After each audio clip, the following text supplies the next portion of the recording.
Good afternoon and welcome to Waldron High School for today's 8-man state championship game between the undefeated and home team Waldron Mohawks at 8-0 and the defending state champion Fort Wayne Kings Crusaders, who come in with a 9-1 overall record. Rick Johnston and Jim Leisure and our rest of our ISC Sports Network crew here with you. Jim, a real treat to be here today for the 8-man state title game. It really is, and again, a gorgeous fall afternoon. Maybe you would think college football. No, this is high school football, and no, it's 8-man football, but it's football nonetheless, and these kids have worked really hard to get to this point, Rick, and I'm sure that they played each other earlier in the year, Waldron squeaking out a victory, but I'm sure both of these ball clubs are ready to get after it. Yeah, 22-16 the final, with the Mohawks coming out on top back earlier this season. The biggest difference you notice, the field is narrower, 13.3 yards less than your regular 11-man field, so just a 40-yard wide field. The sideline's pretty much where you'd see the numbers at on that regulation 11-man field, but 5 men on the line of scrimmage. The biggest difference, though, on that, your center and 2 guards are ineligible to go out for passes. Outside of that, it's the regular football you see on Fridays, Saturdays, and Sundays. Yeah, I mean, just kind of, if you can visualize in your mind, remove the tackles. You have a center and basically 2 guards, although I did notice that Fort Wayne's team actually lists their players as tackles and Waldron lists them as guards, but call them what you want. You know what? And then your minus is safety, but it's 8-man football, and if fans here in Central Indiana, you see a great shot of the crowd there. This is a little Pop Warner a little bit too. You got the folks sitting in lawn chairs just off the sidelines.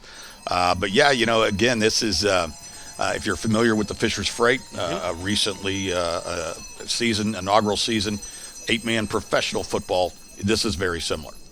Some famous names that have mined their craft in 8-man football in high school: former Cowboy linebacker Leighton Vander Esch and former Heisman Trophy winner Rashawn Salam back at Colorado. Chad Greenway, who's a first-round draft pick of the Vikings. Current Packers tight end Tucker Kraft played 9-man football in South Dakota when he was a high schooler. And current New Orleans State rookie Jonas Sanker, who's out of Charlottesville, Virginia, went to UVA. He played 8-man football in high school as well. So if you have talent, you can make it to the next level from this 8-man football with the crowd on hand today.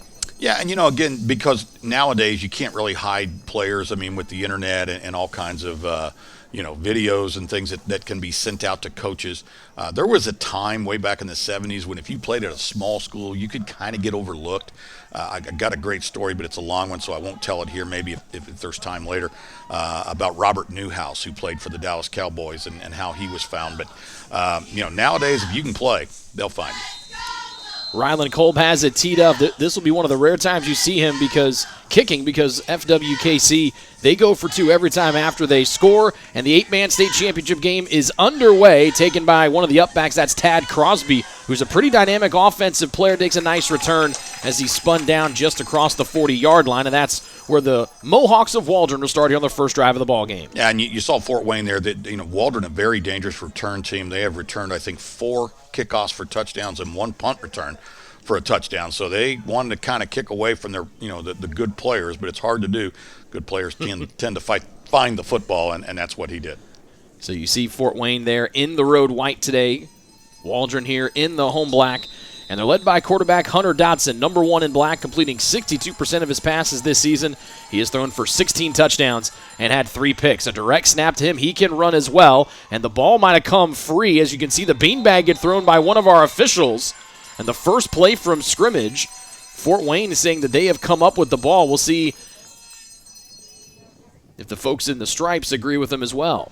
Yeah, all the officials are going to communicate. What do you have? What do you see? Right now it looks like it's going to be, second down, Waldron.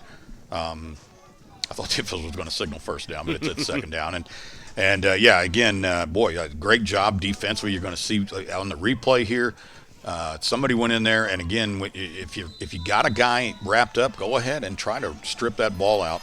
So nice job defensively as Waldron comes to the line. Troy Atwood, the starting halfback, fell on that ball to keep it here for the Mohawks. And this is a 2nd and 5 play from the 47, but a false start's going to move the Waldron offense back. Yeah, and those types of mistakes, Rick, are why most coaches have either gray hair or no hair at all. Those are just unforced errors. I mean, I don't mind penalties when it's aggression. You're going to get holding penalties. You're going to get the occasional block in the back. That's just hustle. False starts, that's just not focused. So back to the original line of scrimmage for this drive. It's the Waldron 42. The Mohawk offense comes in averaging 50 points per ball game. The Fort Wayne defense has allowed just 8 per game this season. Dotson, a first-team all 8-man selection pick. Another design run, dives back up, and he'll get a couple of those yards back from the penalty. It'll be 3rd down and long at the 45. Yeah, they went with a little bit of a split formation that time, moving one of the tight ends out to kind of give the indication that they may throw the football, but that was just an old-fashioned option. You see it here. He has an option to pitch to the trailing back, but he's reading that defensive end. A lot of times you don't block that guy. You block him with your eyes. You send your guard or tackle into the linebacker and just read that guy. He saw that end step out, so he went in. Kylan Zimmerman on the stop there for Fort Wayne. Their leader in tackles at 73. Dotson to pass for the first time today, complete for a first down into Fort Wayne territory. Nice move by Tad Crosby, up the sideline into the red zone. Big pickup on 3rd down through the air. Well, it starts with the protection, Rick. Great protection there by that Waldron offensive line, and then it goes to a really crisp route. He plants his foot, he gets set. You're seeing some of that protection there, plenty of time to throw. He's wide open because, again, he ran a crisp route, and then he just makes a guy miss. And luckily for Fort Wayne, they were able to avoid the touchdown there, number 21 with the tackle. That is Klein Gerber, one of the captains for Fort Wayne. 5'8" sophomore. He's had 43 stops this season, coming off of a 15-tackle performance last time out. Probably none bigger than that one because you don't want to find yourself down early. That ball just shy of the 15. We'll call it the 17, so a 38-yard catch and run. And on 1st down, it's a short gain here for the Mohawk offense. And you saw right before the snap there where the right guard kind of tapped the center on the right hip, and that's probably because that was just a quarterback sneak, I guess, if you want. And a lot of times it's just where is that nose man lined up? Is he shading one way or the other? Obviously, if he's shading left, you want to go right. I played quarterback. It was 43 years ago and about 150 pounds ago. But, yeah, I got that look a lot. 2nd down and 7.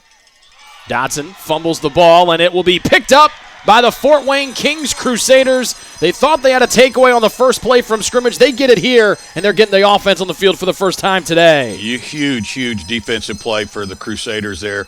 I believe that was number 8 who came up with that ball, Isaiah Castro.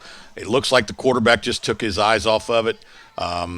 And yep, it was Castro right there. And smart job there. You don't want to scoop and score when you got, opponents very close to you.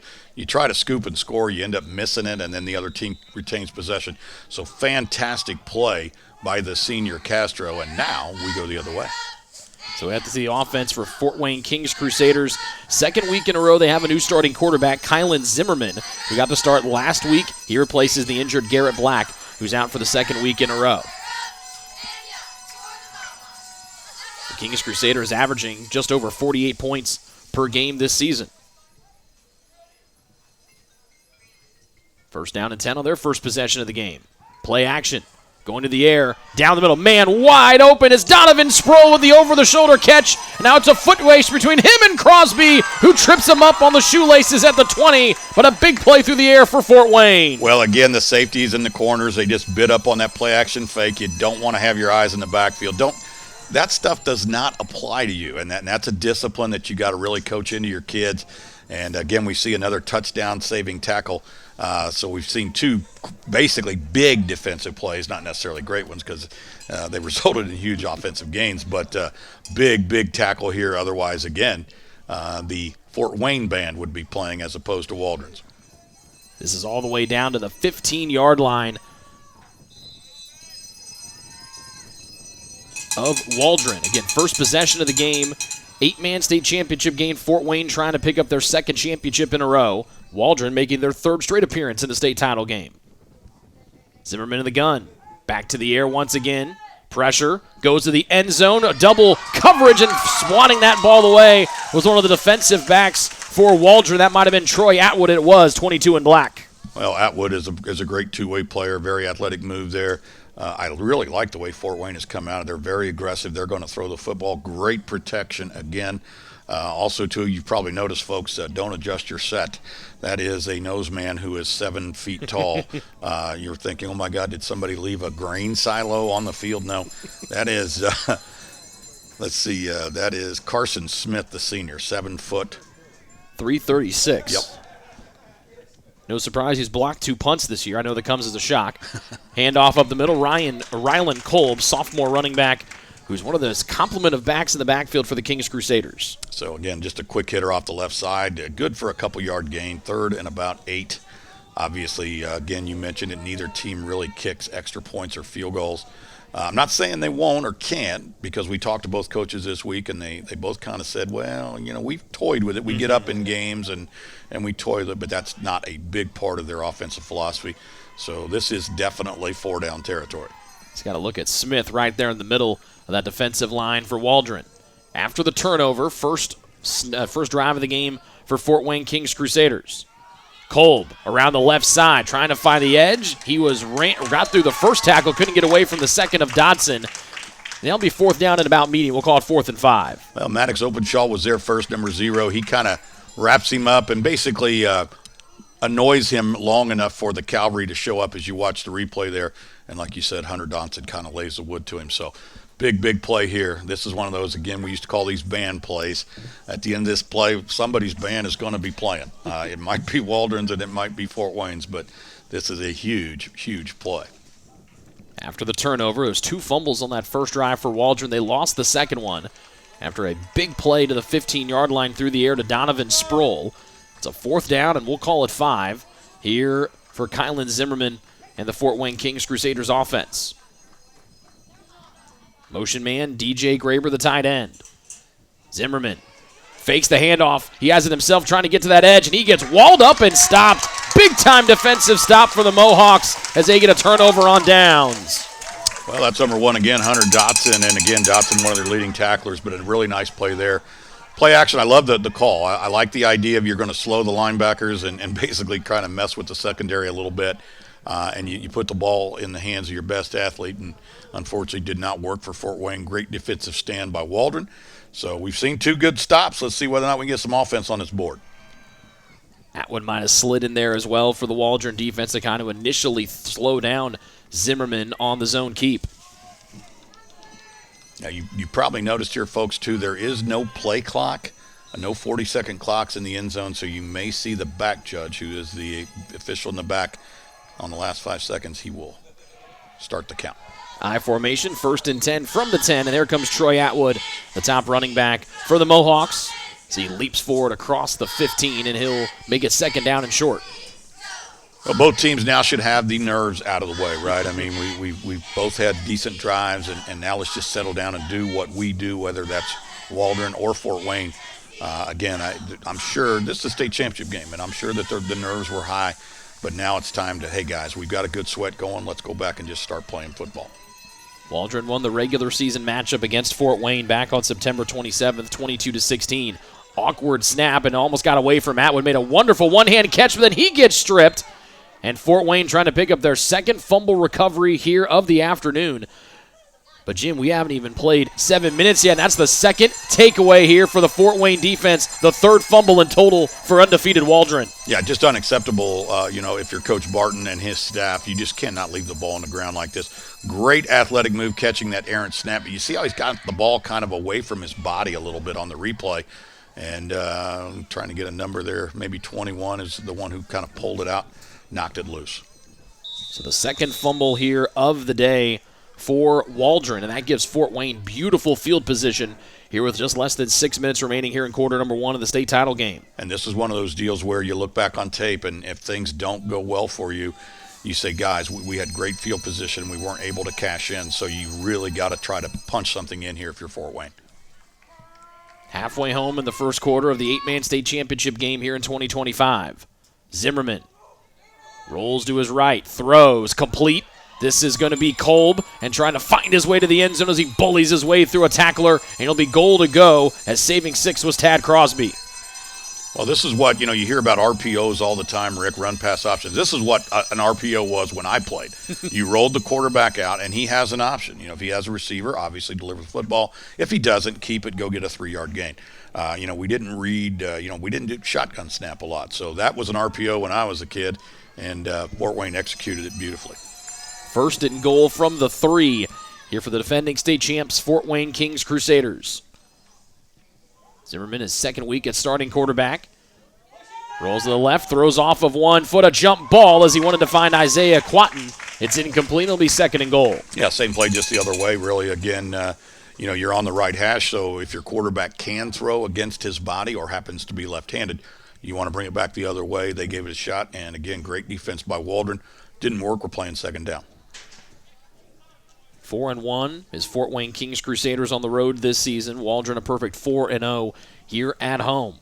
And this is where I think the size of Waldron's defensive line and linebacking crew is, you can see it right there. I mean, the offensive lineman for Fort Wayne just kind of dwarfed, so you almost have to throw here. Running, I'm not saying it's impossible, but it's going to be more difficult. 3 wide for Zimmerman. Calls his own number. Didn't like things up the middle. Now tries again, and he runs into the arms of 2 gigantic human beings in the 7-foot Carson Smith and the 245-pound Braden Smith. Well, both of those Smith boys can play a little bit, and the idea defensively is you want to get good extension. You saw 73 Braden Smith get extension, and then once you get that blocker away from you, then you can rip or swim and move to the football. Find the ball, get rid of the guy blocking you, and you know what, again, it's one thing to be blocked, it's another thing to stay blocked, and Braden Smith did a fantastic job of coming off the block. The law firm of Smith & Smith working on a Saturday afternoon.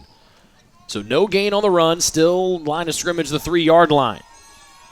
Second drive of the game for Fort Wayne after scooping up the second Waldron fumble. Rylan Kolb in the backfield. Zimmerman fakes to him, wants the edge, able to beat Dotson, puts his shoulder down, and he's in from 3 yards out. Rushing touchdown, Kylan Zimmerman, and Fort Wayne's on the board first. Well, I tell you, Kylan Zimmerman is just a cool hand Luke there. He came off that ball fake. He really, honestly, was not full speed. He saw what he saw, he knew what he had, and he was able to get it over the line. So really nice job by the quarterbacks. Just like at any level of play, whether it's high school, college, or NFL, your quarterback is going to determine a lot of times how far you go. And Kylan Zimmerman took them all the way to the end zone. 8th rushing touchdown of the year for the junior signal caller. And as we mentioned before, Fort Wayne does not kick extra points. They go for 2 all the time. They were perfect 3 of 3 in the semifinal game last Saturday against Duggar Union.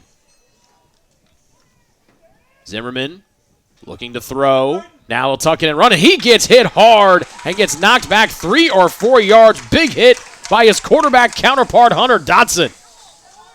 Yeah, you don't see quarterbacks play defense like that. I'm going to tell you, that is laying the wood to him, and you're going to see his head snap back and his body go back about a yard.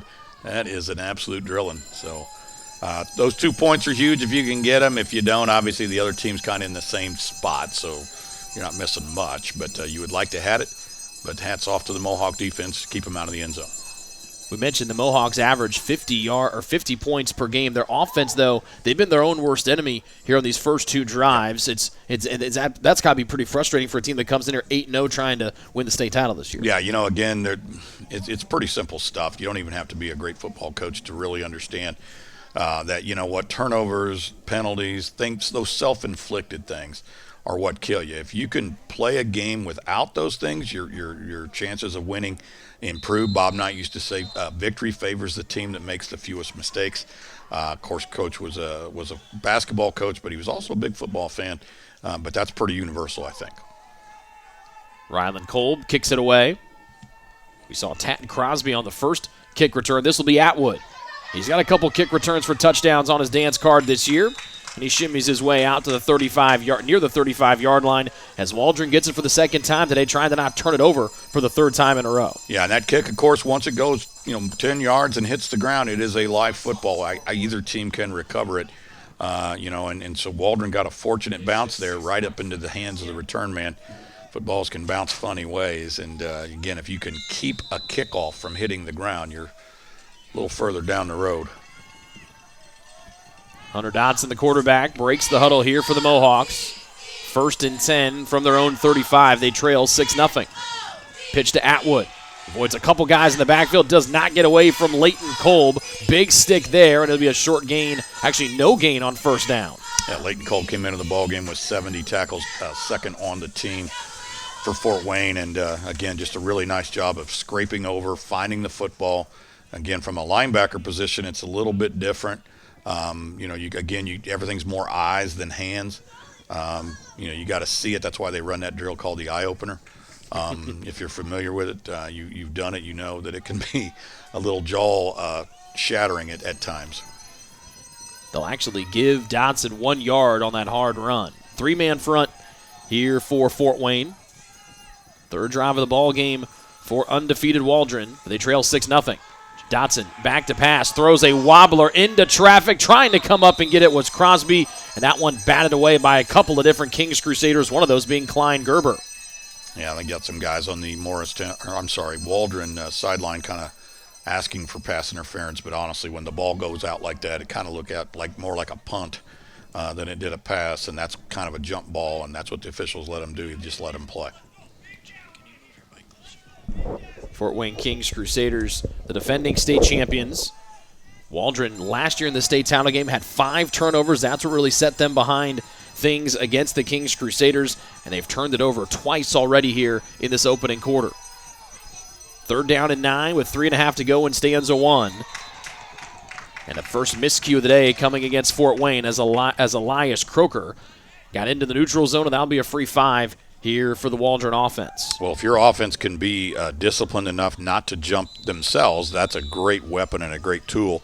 Of course, you do run the risk of your kids jumping, and now you're, instead of setting 3rd and 2, you're more like 3rd and 13. Ball resting at the 41-yard line. Dotson completing 62% of his passes here this season. Design run for the quarterback. Works his way back across the line, powers his way across the 45 for a first down, and that feels like a massive pickup for Waldron here in the first. Just very patient. Again, the shotgun snaps have been a little inconsistent here. Again, he has to go to his left shoulder, but patiently waits on his fullback to block there, and was able to just find a hole and get past the sticks. A 6-yard carry by Hunter Dotson, the senior QB, who averages about 8 yards per carry on the season. 3 minutes left to go here in the first. Waldron with the ball for the 3rd time today, trailing 6-zip. They fumbled it away twice on their first 2 possessions. Empty set for Dotson. Fort Wayne brings 3. Dotson, wobbler, underthrown. Atwood trying to go back and get it. Their defending was Isaiah Quatten, incomplete. Oh, not a bad shot. Against first down, you've been running the football for the most part. I like the idea of maybe trying to hit them with a pass. I probably would have run play action. Again, give those linebackers a little something to see. And if the secondary is trying to sneak a peek into the backfield, you'll know that as well. And you're watching the 8-man Indiana State Championship game between the Waldron Mohawks in black on your screen and the defending state champs, Fort Wayne Kings Crusaders. 3rd straight appearance in the state title game for Waldron. And the 4th ever state championship for 8-man football here in the Hoosier State. Dotson in the gun. Drops back to pass. 3-man rush, dumps it off to the far side, and spinning and tackled was Tad Crosby. Got a couple, and stays in bounds. The clock winds. It'll be 3rd down and long. Just a little bit of a screen into the left flat there, and nice defensive play. Pickup of 2 as they try to get Crosby, the first-team All-State pick, into some open space. That's 14 receiving touchdowns on the year and averaging almost 20 yards per catch. So he's a guy, even if you give him, only catches it 2 or 3 yards away from the line of scrimmage, he can take it a lot farther. Yeah, you can be a dangerous receiver like that. Again, it's the old yards after catch or yards after contact. Less than 2 to go here in the first. Waldron trying to find their first scoring drive of the day after turning it over twice. Direct snap back to Atwood, the running back, and he barely got back to the line of scrimmage on 3rd down and 8. And now it's 4th down here for the Mohawk offense. Well, big play. Let's see whether or not they try the long count again to get some of that yardage back. I think it's number 22, Kylan Zimmerman, who kind of shoots in there and ends that play.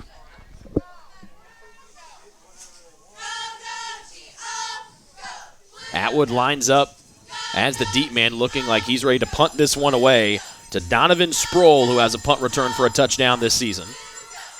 But remember, Atwood is also the starting running back. Surveys, looks like he wants to run the fake. He's going to throw off his back foot, gets this man wide open, and catching it is J.D. Smith on a 4th down conversion, and he's spun down by Sproul at the 30, as Waldron puts a trick out of the bag, and they've got the drive continuing into Fort Wayne territory. Well, they got it off before I could say it, but obviously midfield is a great place to try a fake punt, try to steal a possession. I didn't like the distance. I like the field position, but they pull it off here. Kind of looks like he's going to punt, brings it down and fires down, and honestly throws it up for grabs. And luckily for him, there was a teammate in the same color shirt down there to pick it up. Smith, the senior fullback, with the reception. That one for 21 yards to the Fort Wayne 30, and the drive continues. Shotgun snap. Dodson eludes the first man, can't get away from the second. And we'll see if he got back to the line of scrimmage. He did not, so a sack on the play there for Fort Wayne. Nice play there by number 33. And then you did the pronunciations. Is that Elias Croker? Yes, sir. Okay. Croker. Yep. 5'8" sophomore defensive lineman. Picking up his 9.5 sack of the year. Loss of 2 back to the 32. Both teams going to the respective sideline as our clock hits triple zeros here in the first. A quick moving opening stanza for the 8-man state championship game. After 1, it's Fort Wayne 6, Waldron 0. Mohawks with the ball when we come back here on the ISC Sports Network. And that'll volley, oh my goodness, what a touch for the goal. Jumped over by Lawrence North, and they'll score on it.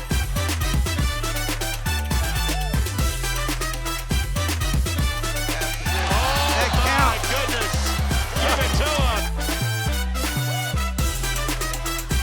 Rolls through the lane and he knocks him. Oh my goodness.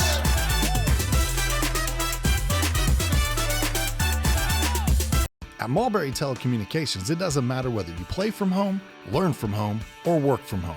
We have you covered with fiber-fast internet. Whether you video chat to stay connected with friends and family, or operate a small business, you can do so with the reliability that Mulberry Telecommunications fiber internet provides. From streaming video to regular web surfing, the possibilities really are endless. And that's a reason for all of us to celebrate. Packages start at just $49.95. Visit mintel.net to sign up today. Second quarter underway, or about to get underway here from Waldron High School. Second down and 12 for the Mohawk offense. Their third drive of the ball game, fumbling it away on their first 2 possessions, trying to get some much-needed points here. Following the sack from Croker, makes it a second down and 12 here for Waldron. Dodson in the gun, fires a bullet far side, complete. And stretching out for a couple of extra yards is the running back Atwood. And that'll make it a third down and manageable here for the Hawks. Really nice ball there. Again, delivered it in a little bit of traffic. It's a tight window. And you know what, folks? I don't know about you at home, but at this point, I've kind of forgotten how many people are out there. Yeah. You know, I mean, this is just football. And it's a fantastic thing that's going on in the state of Indiana as the IHSAA tries to encourage more smaller teams. There's probably over 100 IHSAA member schools that do not play football. And if you're out there, a coach, an AD, a parent, just a booster, this is a great way to start a program. And then who knows, eventually maybe matriculate into 11. Third down and 2 from the Fort Wayne 22. Dodson with no one in the backfield with him. Blitz comes from Fort Wayne. Pass complete in the flat to Atwood. Broke a first tackle, couldn't get away from the second. And that saves 6 from Sproul, but that'll move the chains. Yeah, may have gotten away with a little bit of a hold, the official there on the blitzing linebacker. The officials in most sports officiate with a advantage-disadvantage type of philosophy. And so, if they felt like it didn't affect the play, oftentimes they'll coach it. They'll say, hey, 45, get your hands inside. I'll give you that one because it didn't affect the play. But the next time you do it, I'm gonna flag it. So big break for Waldron, and they continue to move the football. Just inside, we'll call it the 14-yard line. That was a pickup of 8. Fresh set of downs, direct snap to the quarterback, Dodson, and he's tripped up in the backfield, firing through Isaiah Quatten for the stop. No, and Quatten with the blitz and came off the side there, and unfortunately for Waldron, they had called a play right into it. Now, that is something that a quarterback, especially in the shotgun formation, can kind of see, and then, he can check out of it, do the old Peyton Manning, Omaha, and our word was karate. We would just say karate, and that meant, hey, we were running left. Now we're running the same play to the right. So you got to kind of see that if you're a quarterback. 4 wide out to the far side. It's a design screen. Atwood catches, and he's able to submarine his way through a couple of would-be tacklers Gets it to the 10. It'll be third down. Well, that's a numbers game where you have 3 wide, and if the defense only lines up 2 out there, again, quarterback can see it. I got 3, you got 2, so I'll throw it to one guy. My 2 will block your 2. How do you defeat it? Well, you got to defeat the block, and I thought Fort Wayne did a fantastic job. You've got to be physical, and we just teach our kids, you've got to run through that block. That guy's going to come out, and honestly, you got to run right through his sternum, get extension, and then that's the only way you're going to stop that play, and they did a great job. You see Openshaw checking in here for Waldron, a third down and about 7 or 8. Dodson. Might have been a quick snap, might not have been ready for it. He fires his way forward to the 8, gets a couple of yards, but I don't think that's what Waldron was looking for, and here's the 4th down play upcoming. Yeah, again, just a little bit of a dancing around there.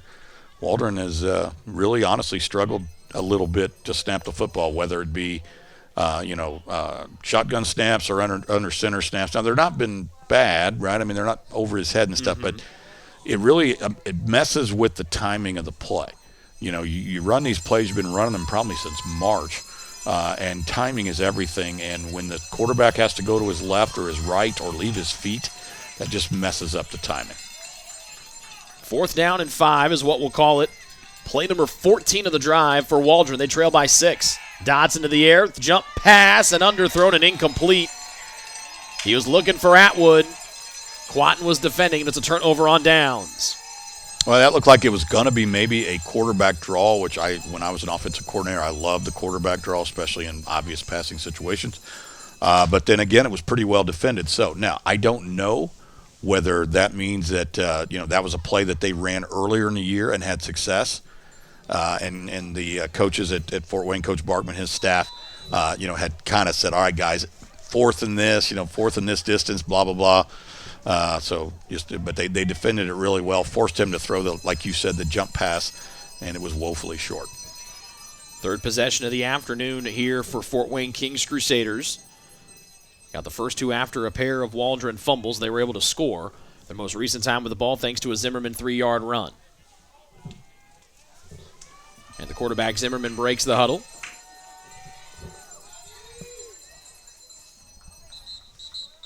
And a flag is thrown. It looks like it'll be a delay of game here against Fort Wayne. Yeah, again, that's something the quarterback just has to manage. And I did not see the back judge doing the count. And I'm sure that both coaches are aware of this, and there's no play clock, as we said. So tough break for the Kings.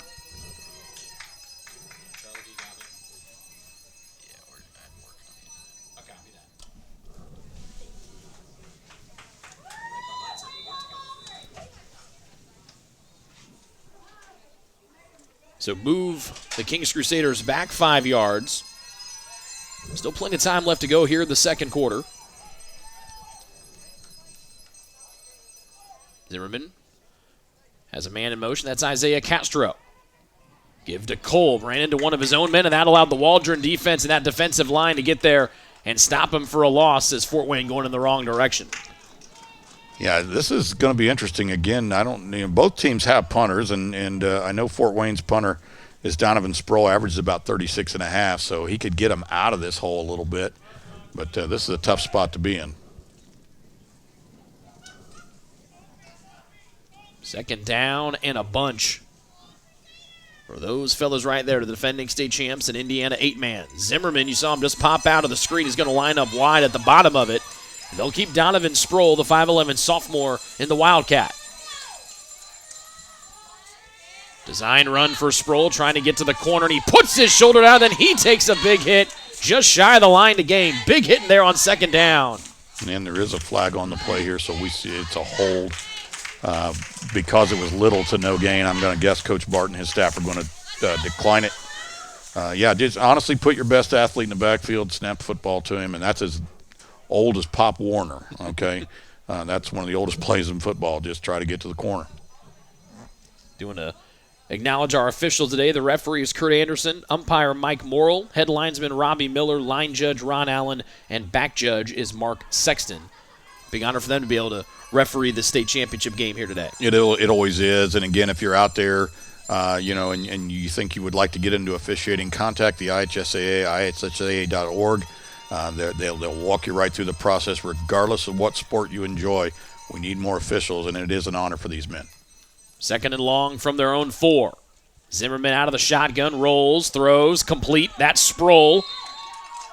And he'll be stopped at about the 10-yard line, so close to the original line of scrimmage, actually inside that 10-yard, let's call it the 11.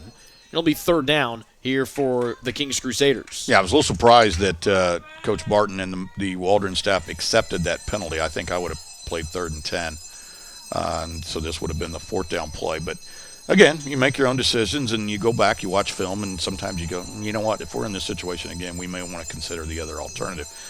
We'll see if it works for them. It's not over yet. Fort Wayne 1 for 2 on third downs today.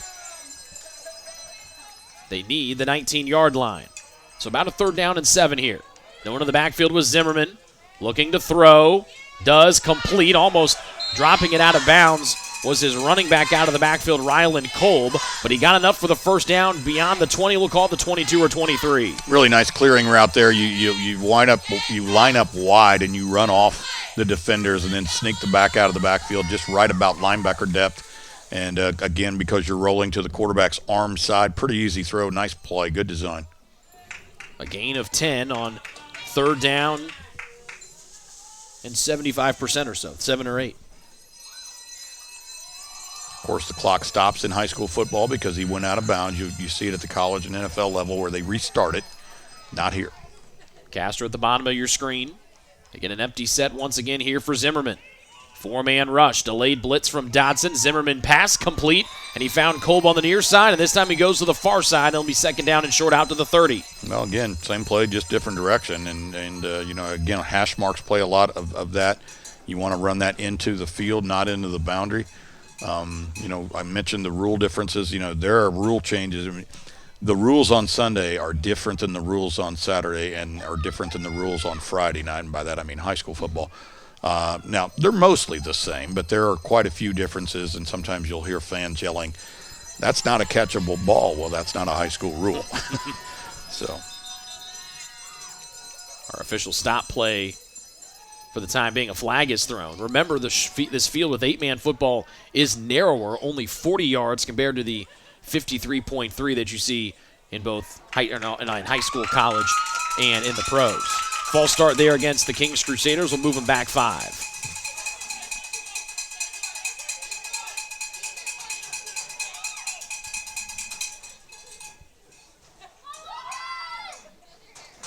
Fort Wayne's done a nice job of getting out from the shadow of their own goalpost, but they're certainly not helping themselves with these penalties. A march of 5 back to their own 25. Kylan Zimmerman starting at quarterback for the 2nd week in a row for the injured Garrett Black. He has our only touchdown of the day. Play action from Zimmerman. Winds it up, going down the middle of the field. A whole bunch of pushing and shoving, and it's incomplete. There defending the pass was Tad Crosby. And, one of the things I noticed was I was watching off the play action fake, and Crosby did not bite at all. It's not my job. You know what? I mean, again, we got guys up there that can play the run. My job is to play the pass. Now, high school kids, and again, even college kids and NFL players sometimes will start to peak. He did not. He played that really well.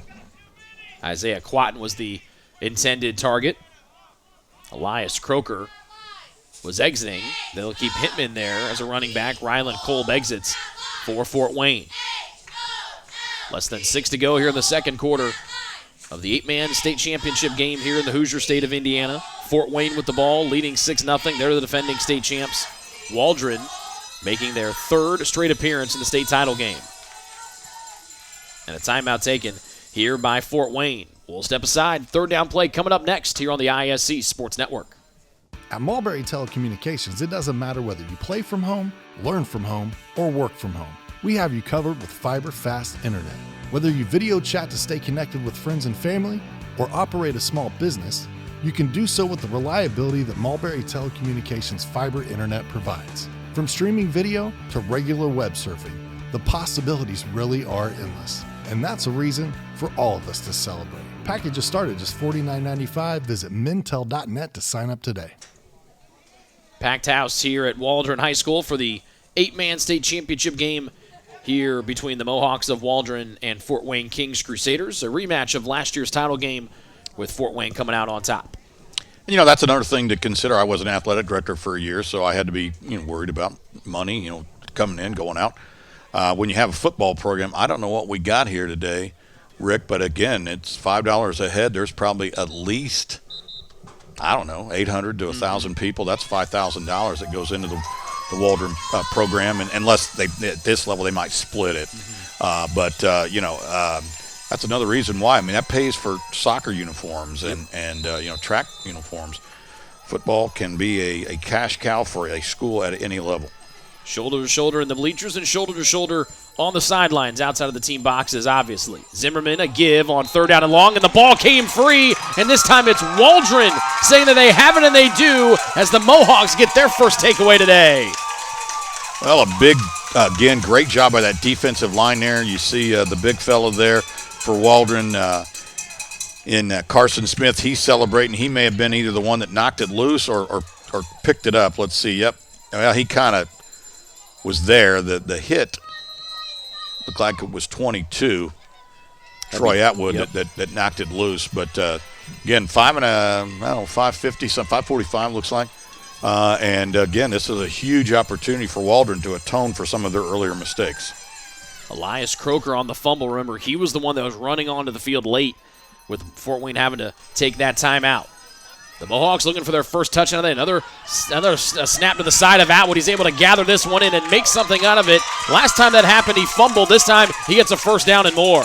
Well, a lot of times, as coaches, when you have what you call a quick change or a sudden change, you want to try a big play. You want to try to run a play that will gash the defense, and that was blocked well by the Mohawks and a really nice gain. And they are going to huddle. I used to like at this point to try to pick up the tempo. Mm-hmm. You kind of got them back. They're all licking their wounds from the turnover. You just gave up a 12 or 14-yard gain.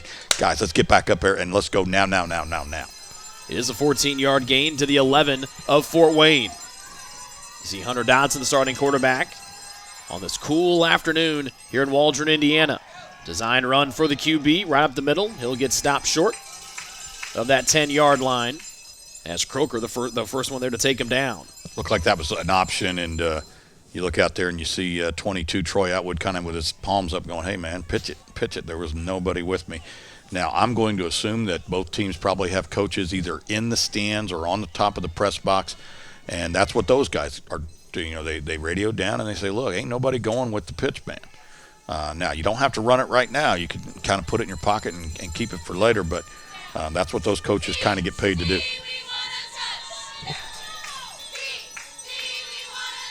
See a fan on the far sideline staying warm across the way. A little bit of a breeze here. Flag was thrown, but did they give Waldron the timeout before then? They did. It looks like they did, and so Waldron able to avoid disaster there as they take the timeout. We'll take it with them here with 4.5 to go in the second quarter of this 8-man state title game. Waldron down 6-0 with the ball. At Mulberry Telecommunications, it doesn't matter whether you play from home, learn from home, or work from home. We have you covered with fiber-fast internet. Whether you video chat to stay connected with friends and family or operate a small business, you can do so with the reliability that Mulberry Telecommunications fiber internet provides. From streaming video to regular web surfing, the possibilities really are endless. And that's a reason for all of us to celebrate. Packages start at just $49.95. Visit mintel.net to sign up today. Beautiful afternoon here in Waldron. The hometown Mohawks with the ball, trying to tie our game up at 6 on their second possession here of the second quarter, coming out of their own timeout. Shotgun snap to Dodson. Doesn't like what he sees to his right. He's not going to like to his left. Runs out of a sack. Throws it incomplete. But Isaiah Castro was draped all over him. I did not see an eligible receiver out there, and to my knowledge, they have not changed the high school rule to the whole tackle box and past the line of scrimmage thing. We'll see. I believe, they're not calling it, so maybe they have. I mean, I retired from coaching in 2016. Every single year there are rule changes, unless they say that young man there was in the area, but that's like saying I'm in the area. I mean, I am in the area. I'm just 400 yards away. Elias Croker in there to make life a little bit more difficult there for Dotson, and it's been 3rd and long for the majority of the day here for the Mohawk offense. No one in the backfield with Hunter Dotson. Little head fake, lob, and a miscommunication between him and Atwood It's incomplete. Quatten was there defending in case the play could have been made. Yeah, blitz coming off the offensive left side. I think he saw that and tried to get rid of it quickly, but that was one of those deals where he should have zigged when he zagged, and brings up a huge 4th and 10 here. They can get a first down, but if it was me, I'd probably just try to get in the end zone, and somebody catches it. I don't need to spin off and run another football play. Waldron taking their time here on the 4th down play. 2 fumbles and a turnover on downs of how the previous 3 drives have ended here for the undefeated Mohawks. A whole cast of folks on the right side. Dotson doesn't look that way. He's dancing. He's in trouble. He is going to be sacked. Turnover on downs, but a big-time sack. It's Elias Croker. He was the one that fumbled Jim, and he gets the turnover on downs thanks to a sack. Well, that's what you want to do if you're a player. If you make a mistake, and humans obviously make mistakes, you want to try to atone for it, and this is huge. Another scoring opportunity kind of wasted by Waldron. If you remember the first drive of the game, they were down inside the 20, got nothing on the fumble, and now here come the Crusaders. And, again, there's 4.5 minutes to go. That's a lot of time, and I'm sure that Coach Barkman and his staff would love to go down the field. I don't care if it's one play or if you go on a little, 8 or 9 play, 4.5 minute drive here and punch one in. Head coach Lael Barkman, also the offensive coordinator as well. Interesting, too, when we talked to both coaches on the phone this week, that neither one of them played high school football. Coach Barton went to Morristown, who did not have a program at the time. They do now play 8-man football. And Coach Barkman said his parents just simply wouldn't let him play. And he got into it a little bit later, started playing some flag football, played a little semi-pro, and now he's into coaching. His team ahead 6-0. Their second drive here in the second quarter. Zimmerman, the quarterback, the only scorer here today for either team. And some defensive line pressure forces Fort Wayne to jump, and will back them up 5. Yeah, again, I think they were trying the hard count because you saw Kylan Zimmerman there, when he barked the first signal, he kind of opened his hands like he was going to take a snap. You got to be careful because actually the quarterback can false start too. But you're able to kind of simulate like you're going to catch a football. But again, unfortunately, I think the left guard got fooled more than the Mohawks did. Still no one in the backfield with Zimmerman. 1st and 15. Good protection, breaks down, jump ball in the middle of the field, and it's intercepted! Wonderful catch from Tad Crosby, and it's the second takeaway of the day for the Mohawks. Well, and on the replay, watch the play by 73 Braden Smith. We teach what we call a swim move, especially if you're taller than the guy trying to block you. He does a great job of beating the offensive lineman with a great swim move and then forces this bad play right there. And then look at that. You got that guy in your face. I'm throwing it too. And again, just tossed it up. And Tad Crosby's able there to pick it off. And here we go again. I feel like this is deja vu all over again, as Yogi Berra would have said. Waldron with a scoring opportunity and about 4 minutes to do it. 4th pick of the year for Crosby. It's a 1st and 10 from the Fort Wayne 15-yard line. Here's Atwood breaking tackles and finding pay dirt.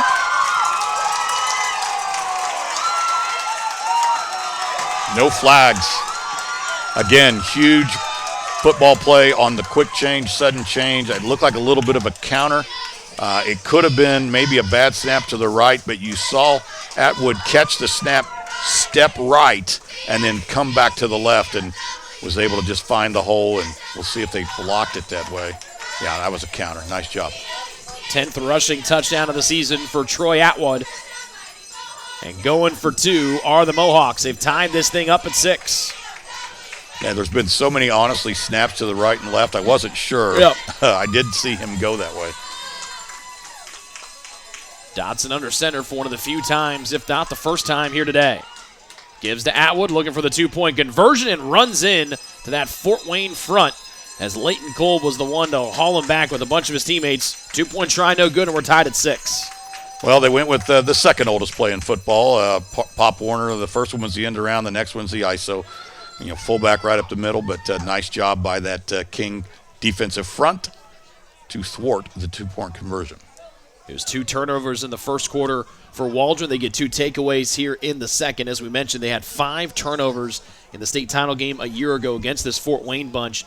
How do you like their bounce back here in the second quarter after really being their own worst enemy in the first? Well, it's just huge, and that's, again, why you tell your kids, you just got to keep playing. The most important play you're ever going to play is the next one. You can't fix the one before. You can't fix the fumble. You can't fix the missed tackle. You can't fix, the dropped pass. All you can do is keep playing, and that's what they did. Lawson Dennison boots it away. It goes out of bounds as Klein Gerber unable to get an opportunity for the kick return here. That'll give good field position here for the Fort Wayne offense. Yeah, Fort Wayne has basically got 3 options. They can take the ball where it went out of bounds. They can back them up 5 yards and make them kick it again, or you can take it 25 yards from the spot of the kick. I, as a coach, always made them re-kick. I didn't want the ball there. Honestly, your kids just sprinted 60 yards down the field. Got to be a little gassed. All right, so I'm going to make you do it again. And you're not going – a lot of teams use that as a strategy. Look, we'll just kick it out of bounds. They'll take it at the 35 or they'll take it at the 40. No, you won't. You're going to kick to my guy. And that's exactly what's going to happen here again as Dennison drops back to boot it away 5 yards deeper, this time at the 35. Keeps it between the lines, and I'll give an opportunity to return it here for Klein Gerber. Gerber going east and west, shoved out of bounds by Crosby. It'll be about the 34-yard line where the Fort Wayne offense starts, now tied at 6. Really good job down there on the coverage team, using the sideline as that 12th defender, and everybody doing their job. You had a contain man, you had other pursue guys, and again, just kind of escorted him out of bounds. The Zimmerman touchdown, the only score of the first quarter. It's been 2 giveaways here in the second for the Fort Wayne offense. The Croker fumble and then the interception thrown most recently by Zimmerman. That was his 4th INT thrown of the year. Andy Crane, the starting center, along with Caleb Zimmerman and Corbin Zahner. The rest of the O-line up there for Fort Wayne.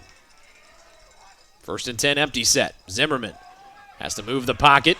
Will tuck it and run, and he'll be stopped short of the first down, but a good carry there by the quarterback, just taking what the defense gave him. Yeah, and again, they've struggled to run up the middle because of the size of this Waldron, basically front 5, and that's just good play calling. I mean, you hear moms sometimes say, well, I don't want my son to play because I don't want that big number 69 to get him. Well, you know what?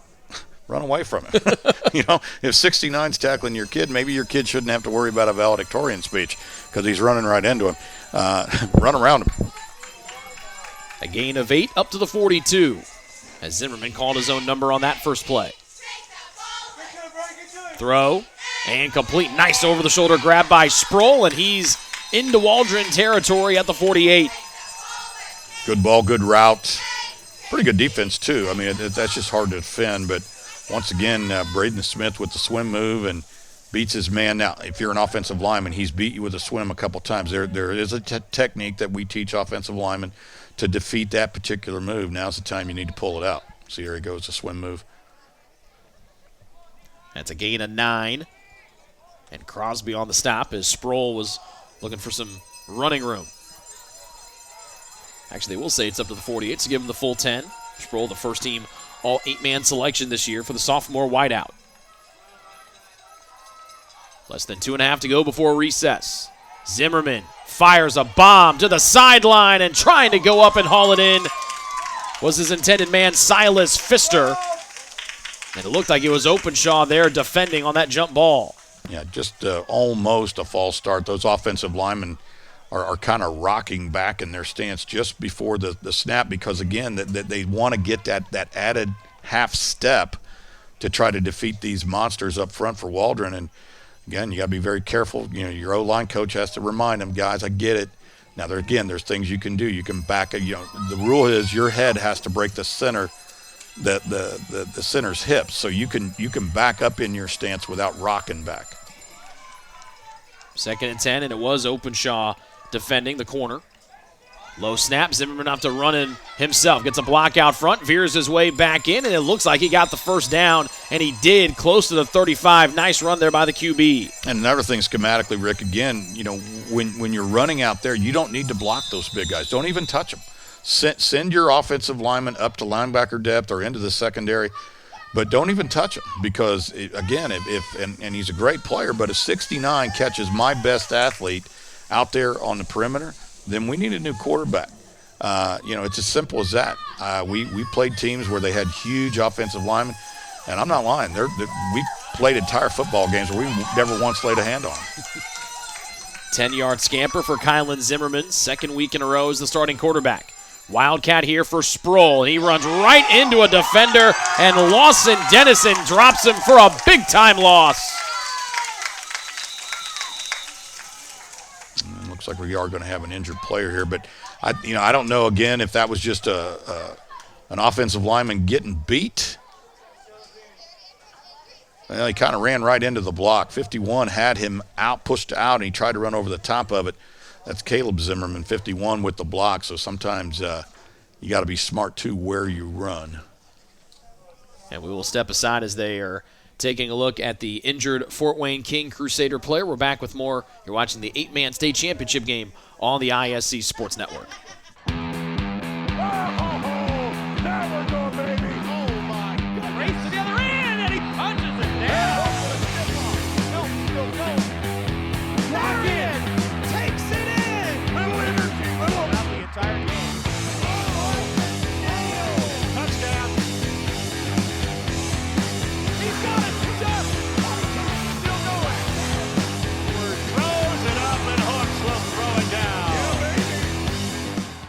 Volley, oh my goodness, what a touch for the goal. Jumped though by Lawrence North, and they'll score on it.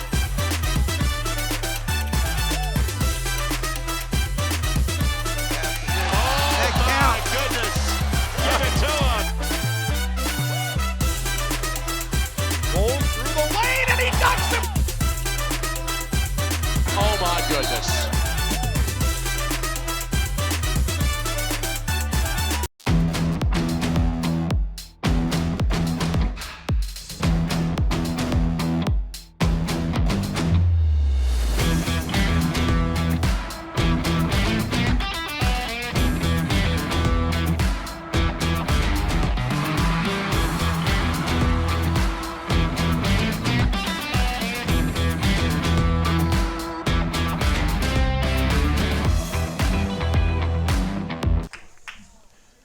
The injured Fort Wayne player is Donovan Sproul, their wide receiver, and see him being helped off the field. And a tough break there for Sproul, one of their better athletes, and we wish the best for the sophomore Donovan Sproul as the sports medicine staff takes a look at him.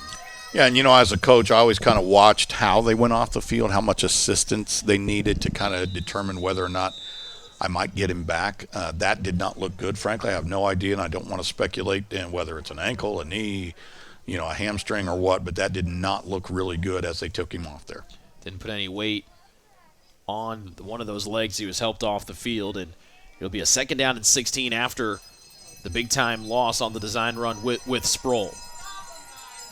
Rylan Kolb is behind Zimmerman in the pistol. 6-6 game here with a minute left to play in the first half. Flag is down on the Kolb carry up to the 40, and it'll be a false start. It's an illegal formation, actually. They're both the same, illegal procedure, but the left guard was in the backfield. Again, we talked about how you can move back in your stance to kind of get a little bit more time. Well, you can't go that far back. All right. They had 4 guys in the backfield and only 4 on the line. Do you have a lot of plays for 2nd down and 21? They actually will decline it, and they'll take the result of the play and make it 3rd down and long. So scratch that idea of trying to find a play for 2nd and 21. Well, again, I always joke it's 3rd and about 12, and honestly, fellas, if I had a play that I knew I'd get 12 yards on, I would have ran it on 1st down. I wouldn't wait until now. Normally, that's kind of the goal, right? Yeah. So 3rd down and long from the 40. Fort Wayne trying to take the lead back after jumping out to a 6-0 lead. Play action, Zimmerman throws it up the middle and overthrows the intended man of Quatten. And there's Crosby, who was lurking, who had that interception a few drives ago. Now here's 4th and 12 with 41 seconds left. Great protection, had plenty of time to throw, and just had a receiver that was kind of covered, but he kind of put it where only the receiver could get it. The defender, totally overthrew the defender, and then we've all seen great catches down through the years. You just kind of put it where if your receiver can find an extra gear and get down there and leave his feet, he might come up with it. But this is a big play here. 41 seconds to play, but if you don't get it, you're giving the football up at about the 40-yard line. The good news for Fort Wayne is they will receive the second half kickoff. Here's 4th down and 12. Quatten moves off the line. Zimmerman drops back the throw. Here comes a blitz from the weak side, and it is incomplete. Low throw as he tried to find Isaiah Castro. But tip your cap to a couple of those blitzing Mohawks, one of them being Lawson Dennison. Yep, pressure on the quarterback again, just forced him to underthrow it now. You got a little bit of time here. This is where you're going to run your, we used to call it Miami Special, or the hook and lateral, where, you run a kid down about 7 or 8 yards. He stops, catches the football. You got a back leaking out of the backfield. You can throw it back to him. This would be a good place for a reverse or some type of counter. You got 36 seconds to play here. And, again, no shame in going into halftime tied. But if you could, pull one out of your hat here, this is the time to do it. See on your screen there, a couple of timeouts still left here for Waldron to use. Snap to Dotson. Wanted to Crosby, and it's incomplete. Well, again, they were setting up the hook and lateral. They had the hook part, and they just didn't catch football. They had the lateral part, too, as it looked like somebody was sneaking out of the backfield there. Would the reception in that scenario be the and of the hook and lateral? Yes. The catch would be the and of that sandwich? Yep.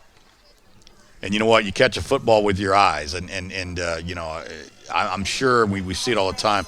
The receiver was so focused on where's that running back that he forgot to catch football. Nobody in the backfield with Dotson as Fort Wayne rushes 3.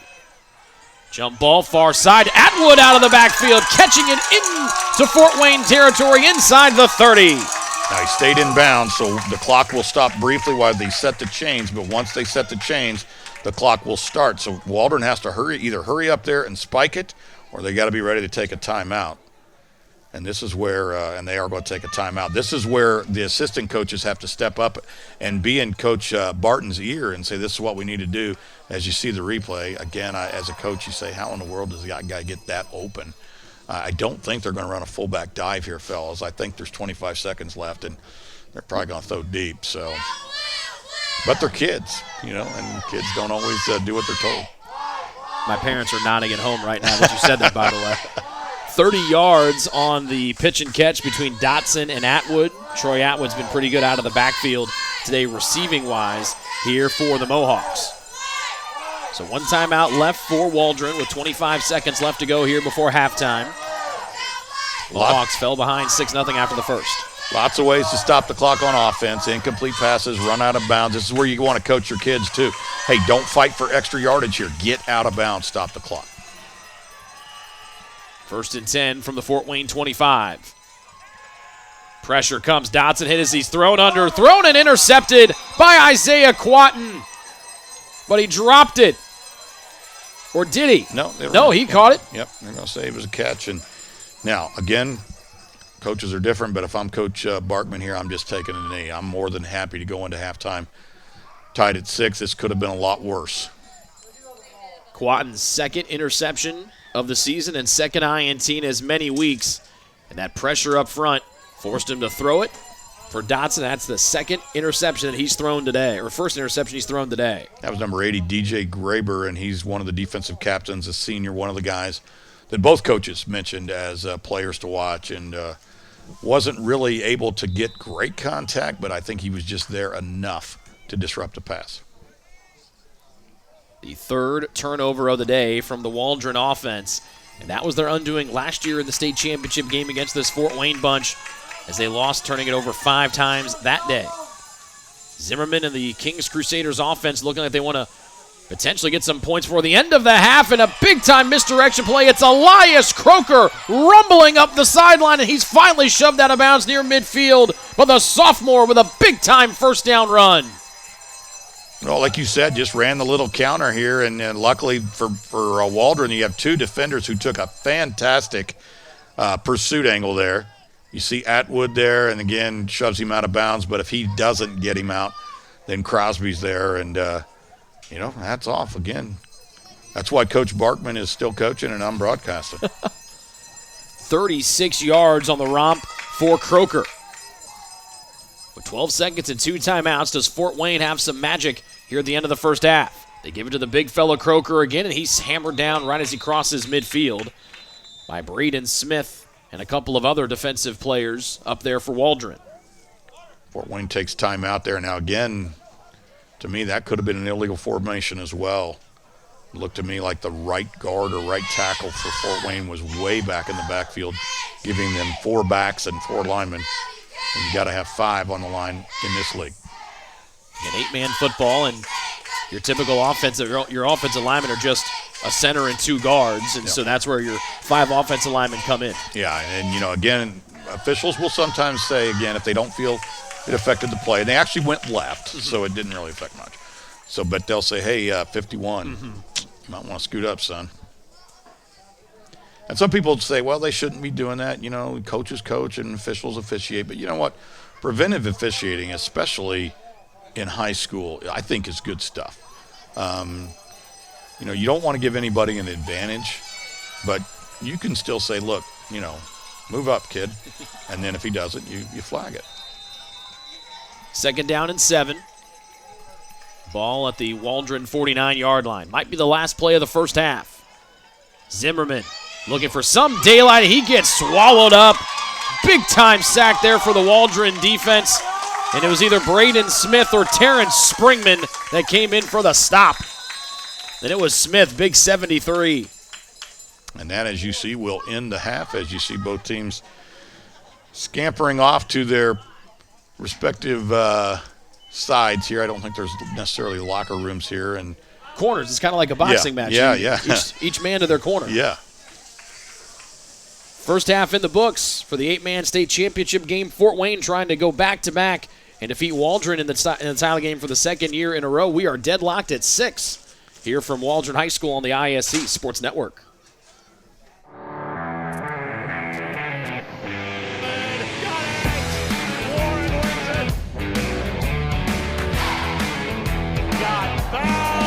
Got the dunk, got the poster, and gets the highlights. Now he takes the look away, and he puts it away.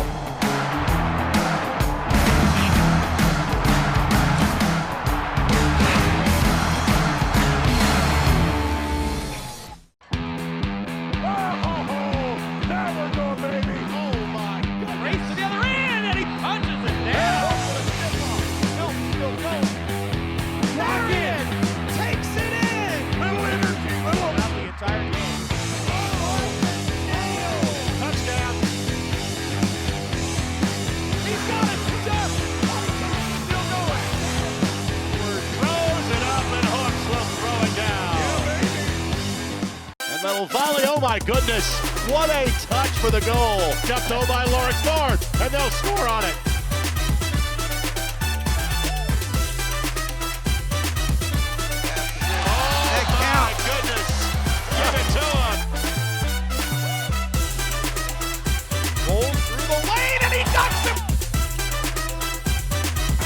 Goodness.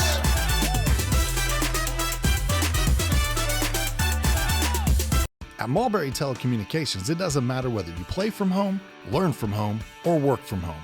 We have you covered with fiber-fast internet.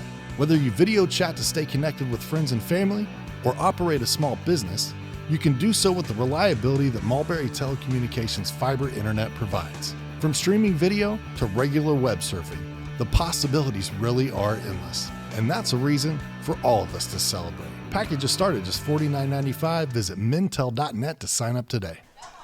A beautiful Saturday afternoon here in Waldron, Indiana. The home Mohawks tied with the Fort Wayne Kings Crusaders at 6 here at halftime of the 8-man state championship game here this afternoon. Rick Johnston, Jim Leisure here with you. Both teams seem to take their own quarters. First quarter belonged to Fort Wayne. Second one belonged to Waldron. First half thoughts. Honestly, I think that Fort Wayne has done a really nice job of kind of strengthening the defense when they need to, the old bend but don't break. Waldron has had, I think, more scoring opportunities than Fort Wayne has. But again, credit the defense because they've come up empty in all but one. Fantastic. I mean, again, as a coach, I mean, one of the things you could ask for would obviously be to have a comfortable lead at halftime, but the other thing that you would accept would be tied. And you know what, guys, we got 24 minutes of football to play. Some of you seniors, this may be the last time you play American tackle football. I need total effort. For Waldron, going into halftime seems like a victory, particularly when you factor in they had 3 first-half turnovers and those 2 on the first 2 possessions to start the game, too. Yeah, you got to be careful because as a coach, you don't want to create negative thinking. But you know what? You got to be careful because, guys, this is the same thing we did last year. Yep. And we had 5 turnovers and we lost a relatively close game. You know, and here we are with 3, and we should be up at least, I think, 2 scores, up 2 scores. It should be 18-6, if not 22, if you get a couple extra points. But it is what it is, and I always presented that as good news, bad news. Good news, is that we're still in this thing. Bad news is we're not playing very well. If we pick it up and play, our game of football, we will and we should win this thing. So, yes, we haven't played well, but when we start playing Waldron football, we should move away. Now, again, credit that team on the other side. I mean, they're forcing a lot of these mistakes. So, same thing. If you're Coach Barkman, just say, guys, we are right where we want to be. We probably should be down, but we're not, and now we got a chance to do it. See the halftime huddle there for the Waldron Mohawks and their head coach, Corey Barton. Waldron had never had a high school football program until 4 years ago when they started this 8-man team, and Coach Barton started the youth program 12 years ago. And so all these guys, he's seen them for a while here, and a lot of those seniors he's seen, since the time they were 6-7 years old. Yeah, and it really does start with the youth league program. When I started coaching, I was at Bishop Chatard High School for several years. We moved out to New Palestine, and they didn't really have much of a little league. Some of the kids played at the Greenfield Boys Club, but one of the first things we did, along with Coach Marvin Shepler, was we said, look, we got to get our kids playing football from. I modeled it really after CYO. We had a 1 and 2 division, 1st and 2nd grade, 3rd and 4th, 5th and 6th. We modified the field, modified the rules, but we wanted our kids to be able to grow up seeing double teams and down blocks and different things because at that point they were only getting that as 7th and 8th graders, and then by the time they came to us as freshmen at the high school level, they didn't really know a lot of football. They didn't have a lot of football savvy. The first group of kids at New Palestine that went all the way through our youth program, K through 12 as it were, ended up playing for the semi-state championship game. They did get beat by Columbus East, but then that is when, honestly, the pump was primed and producing, and you see what New Palestine is now. The head coach Kyle Ralph would tell you it starts in the youth league, and that's what Coach Barton did. He started with the youth league and has matriculated to this point here. You know what? Again, folks, if you're out there in a community, it takes everybody. One man can't do it himself. You got to get everybody with skills. Everybody has a different skill set, and it takes a community to start a football program. If you're serious, get it done. If you're not serious, it won't happen. We do want to say thank you to the folks here in Waldron for their support and helping us bring us here today to Waldron High School to bring you coverage of the 8-man state championship game, and their support of us at the IHSAA Sports Network and able to bring this game to you here this afternoon. We're tied at 6 here at recess of the 8-man state championship game. Fort Wayne trying to pick up their back-to-back title after defeating Waldron in this game a year ago. We're back with more next. You're watching 8-man football on the IHSAA Sports Network. Jackson takes the handoff, throws the deep ball. He's got a man. Catch made. Rolling, throwing, has a man. First down, the grab by Cyrus.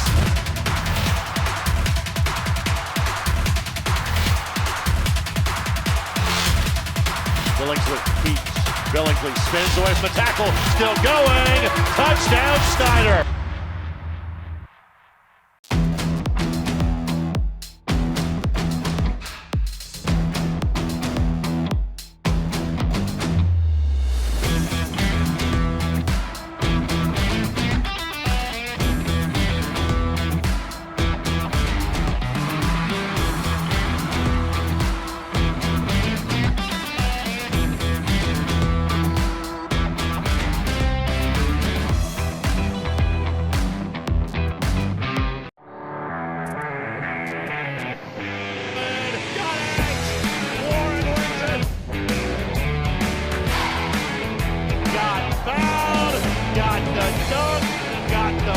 stir and gets the highlights. Now he takes the look away and he puts it away.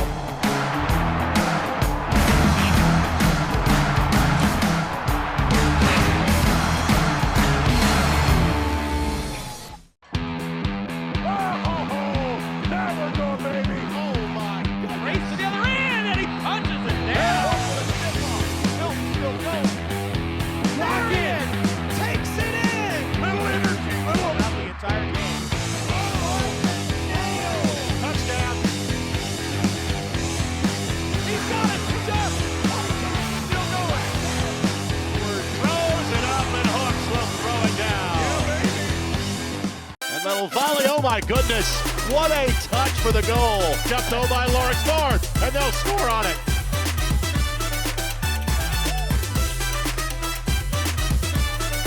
Oh my goodness, give it to him. Rolls through the lane and he knocks him. Oh my goodness.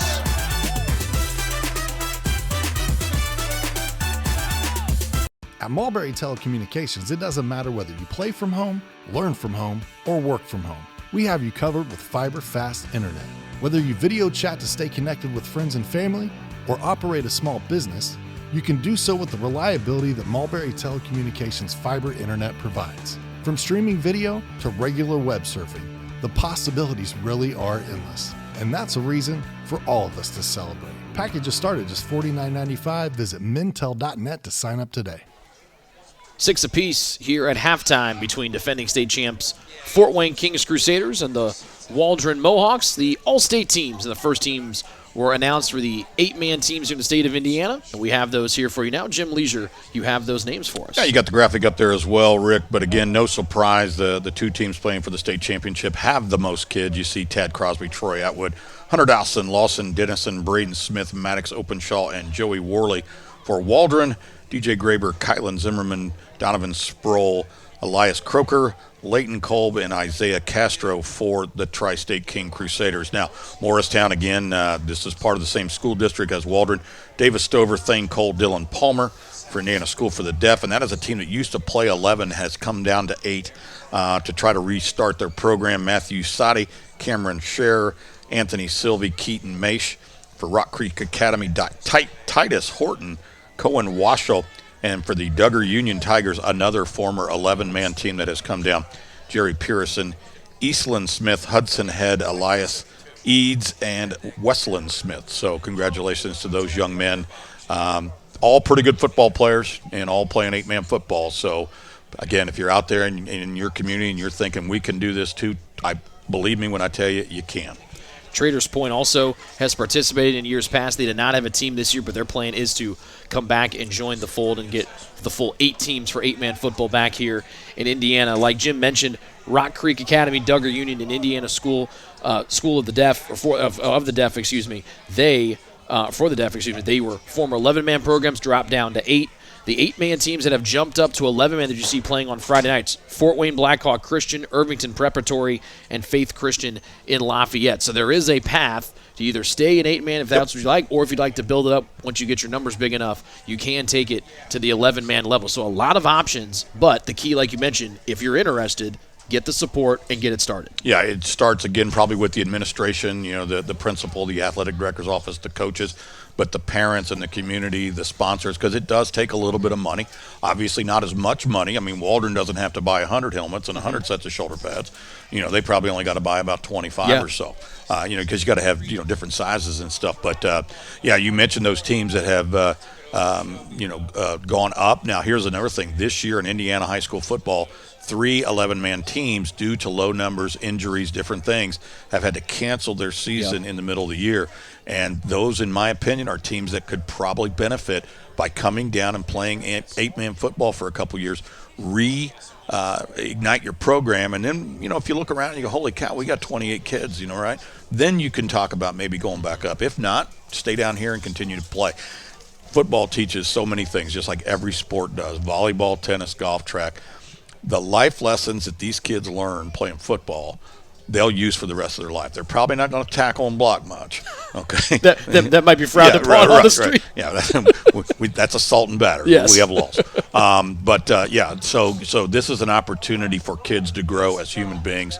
I'm a better coach when I have better players, and I have better players when I have better people. So it starts with developing people. So, again, if you're out there, man, give it a shot. There have been other states really big in Michigan, 8-man football is, and a couple other places, like we mentioned, with some of the former names that you heard, like Leighton Vander Esch. He was, all the way out, in the western part of the United States, and it's so kind of varies where you go. It's really big in North Dakota and South Dakota. I told a friend of mine who used to call 9-man football, and I said, we're doing 8-man football. He just he almost did a backflip. He was so excited, and you've seen the level of play today. You have hard hitting, you have shoulder pads and helmets. The only real difference is the complete roster size. It's only about 20, 22 guys per side, and obviously the narrower field. But when you're watching the game, you're not really noticing too much how the field's narrower by 13 yards. That's really not. That's probably the biggest difference, and it really isn't that much of a difference at all. Yeah, it's quite negligible. And like I said, when you just boil it down to blocking, tackling, snapping, running, throwing, catching, I don't know how many players are out there. Yeah, that's right. I know. Yeah, we know it's 8. But you're never. How many times have you ever watched a football game and you've counted the guys on the field? Right. Only when there's too many men on the field, right? That's the only time. So we got some highlights coming up here, I think, of the first half. There's not a lot, but there's a handful. Yeah, a couple of touchdowns here. The big play earlier, that was for Donovan Sproul. He got nicked up towards the end of that first half. That was the big-time play on that first drive of the game for Fort Wayne, and then Zimmerman caps it off with a 3-yard tough run for 6. Yeah, and again, you're going to see probably some defensive plays, some interceptions, some fumbles. Here's the fake punt. Again, nice job of honestly getting a little bit lucky there. He kind of tossed it up, but the guy was wide open, and that was a big play for Waldron. Now, I think they ended up either stalling or fumbling away the possession. Yeah, they turned it over on downs. They got it inside the 10. But then the second quarter, it was all Waldron as they were able to get a couple of takeaways and a big couple of plays and runs there for that man, Troy Atwood. And then it was capped off by a nice dance here for Dotson. He got sacked, though, by Elias Croker. But then it was Atwood who was able to slink his way through on the direct snap, and he's able to tie this game up at 6 late in that second quarter. And we are going to go ahead and get it kicked off as you watch the last highlight there. Ball fumbled and still in play, and it'll be recovered by Waldron. Kolb booted that ball away, and then falling on it right on their own sideline are the Mohawks.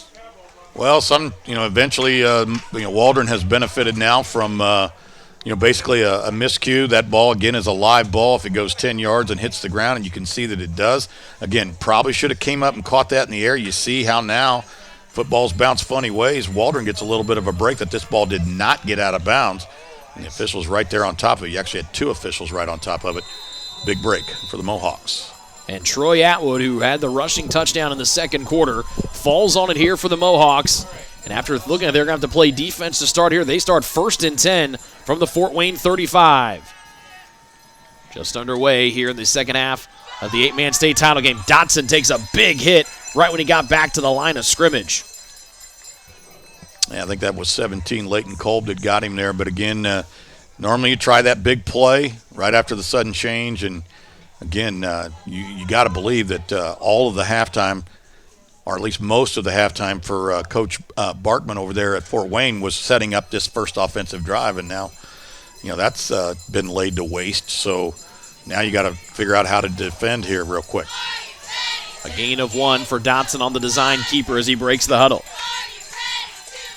Second half, 8-man football state championship game. Waldron trying to avenge last year's loss to Fort Wayne. Dotson, beautiful ball. Defender falls down, caught for a touchdown, Tad Crosby.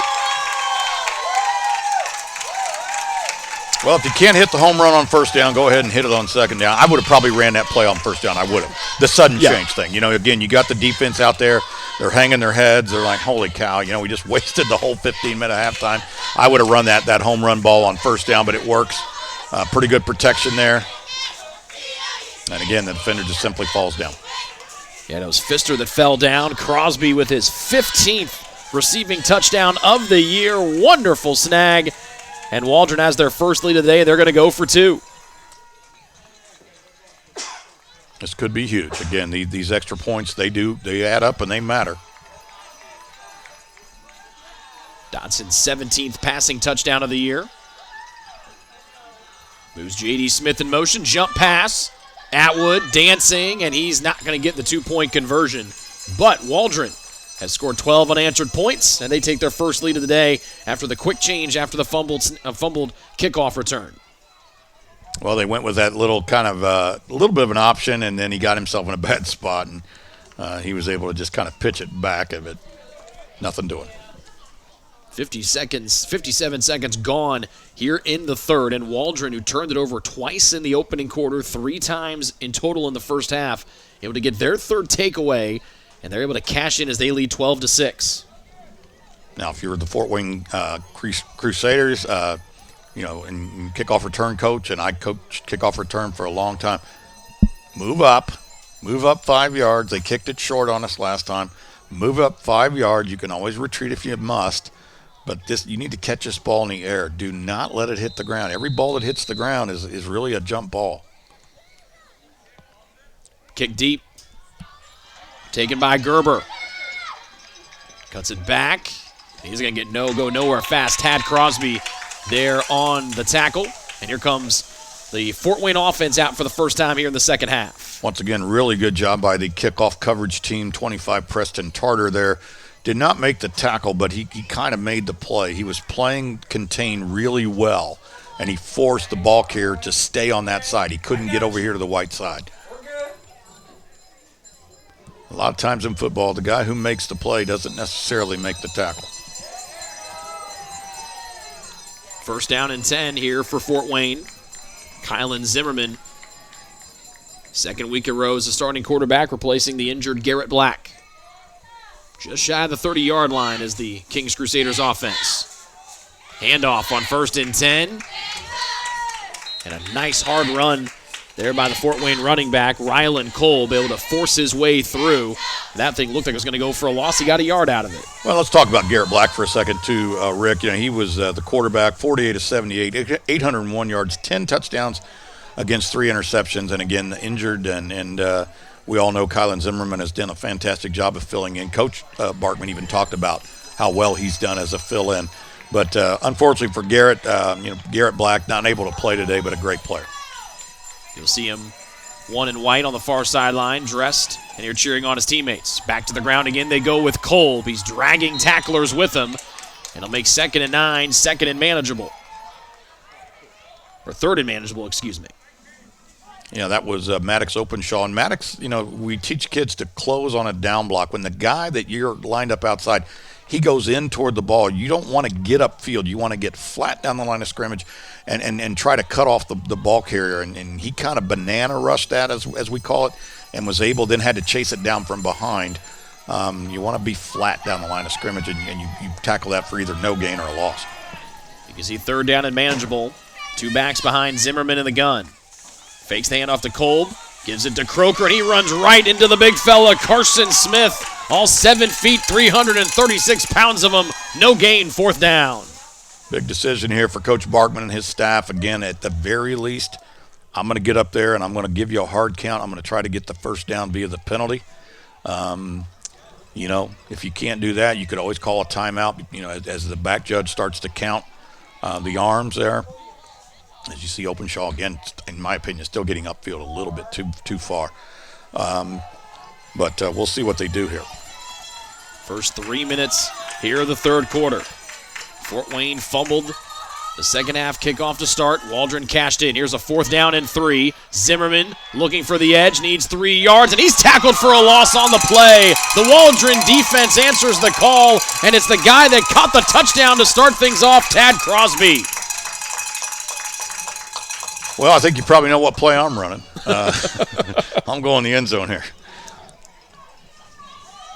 And probably to the guy that just made the tackle, right? Tell him to get his win and get ready to go. Yeah, I know you're tired, son. Well, you know what? I'm old and fat, so get back out there and play.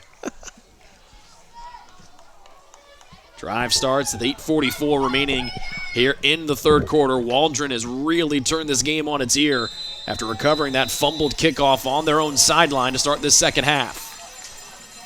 I think if you're Coach Barkman, you may have considered maybe taking a timeout there just because the wheels kind of feel like they're coming off of it. I formation. Pitch to Atwood as a blocker in front. Atwood cutting back across the middle of the field, still on his feet. Breaks a couple of tackles, trying to find the end zone. Stiff arm as he's wrestled down inside the 10. Isaiah Quatten saving 6. Again, I think if I'm Coach Barkman over there, I'm going to take a timeout. I'm going to kind of water my horses and refocus them. Things aren't going our way here, and we need to stop the momentum. And you know what? Again, you can't take them home with you. You see this is just, honestly, I thought it was going to be a halfback pass because he kind of caught it with that idea of kind of putting it in his hand there. And he just cuts back against the grain, and touchdown saving tackle there by Isaiah. J.D. Smith, the fullback, was out leading the way for Atwood.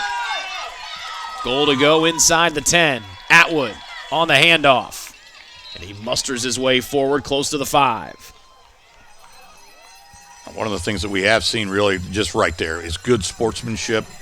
You see the defender kind of helping the ball. We've seen that the whole game. And again, the IHSAA, when I was an AD back in 2019-20, they had a whole campaign about sportsmanship. We're just sick of people, being unsportsmanlike in the crowd. I mean, they encouraged officials and athletic directors to just throw them out. Just if you're going to come in out here and act a fool, the players, if you're going to go out there and act a fool, you can go home and do it by yourself. I love to see the sportsmanship. I think that campaign worked, and I like to see more of it. 2nd and goal for about the 7 or the 6. Play action. Throw to the end zone, and overthrowing his man is Hunter Dotson. And went with a little bootleg there, and again, we're not docking the space shuttle. We're just running football plays. You try to bootleg your quarterback to his throwing arm. And that's what they tried to do. But again, just kind of ran out of room there, really. I mean, I think the play might have been there on a 53-yard field, but not here on the 40-yard field. That's the first time we've seen the narrower field really come into play today. Yeah. Also, I've seen him try to dock the space station. It looks hard. I don't want any part of that. Well. 3rd down and goal. Dotson in the gun. Looks left, throws that way, and it's a contested catch and made in the end zone. Waldron scores, and it's Crosby with his 2nd catch today. Man, oh man, do you need a 2-point conversion here. You just do. It just puts a lot more pressure on the opposing team. I mean, obviously, you're happy with his touchdown. Just goes over there, sits down. Probably a little bit of pass interference, but didn't really affect the play, obviously, as he was able to catch it and secure it. So, Waldron really needs to try to add 2 more. Neither team has been able to convert on a 2-point try today. And if Waldron does it, that leaves the door open a little bit for Fort Wayne to come down and score a couple times, and then they punch one in for 2. Still plenty of time left to go here in the 3rd. 7:15 left. 2-point try for Waldron. To the end zone, caught. Atwood on the catch for 2 points, and it's 20-6, the Mohawk lead. Well, they brought the blitz there in the right A gap, and the back stepped up and had just enough of a block. You don't have to pancake everybody. Sometimes you just got to kind of occupy them, or as I used to tell my kids, just get beat up slowly. Just take a long time getting your butt kicked. You're going to see the route here, I think. Well, we thought we were, but good job. It works. Atwood, yep. Get a good look at Atwood there as he has been a one-man wrecking crew today. Had the rushing touchdown back in the 1st. And gets the 2-point conversion catch here for the Mohawks of Waldron as they try to avenge last year's state title loss to this Fort Wayne Kings Crusaders bunch. And again, take a look at that kid that you saw there and tell me that he can't play 11-man football. Yep. I mean, it just depends if he went to Triton Central or if he went to North Decatur, he'd probably be starting for them too. Dennison boots her away. Off the shoulder pad again, and this is what happened at the start of the 3rd quarter as Openshaw falls on it, and it'll be recovered by Fort Wayne as Ryland Kolb had to go off of his shoulder pad, and then that thing trampolined off of that young man's pads. Well, and you see the player for Fort Wayne Kings Crusaders comes in there at the end of the ball, as footballs tend to do. You have the 2 players like on top of it, but it squirts out. And I think 21 goes over there and gets on it right there. So Johnny on the spot, Klein Gerber, after Ryland Kolb almost fumbled away the 2nd kickoff return for him here in this 2nd half. And you see great camera work by our crew here. We got Charlie Hammock, our director. Replays Jason Porter, but David Kahn and Matthew Gilly and Eric Connect and David Jones working our cameras, doing a fantastic job. So Kolb gets the handoff, smothered up by big Carson Smith on 1st and 10. So still plenty of football to be played. 7 minutes to play in the third, 12 more minutes in the fourth. So you don't need to panic if you're Fort Wayne here, but you may want to pick up the tempo here just a little bit, because you need 2 scores at least, and really 3 with the 2-point conversion. 2nd down and 8 from the 32. Fort Wayne with their 2nd possession here of the 3rd quarter. First one didn't even cross midfield before they turned it over on downs.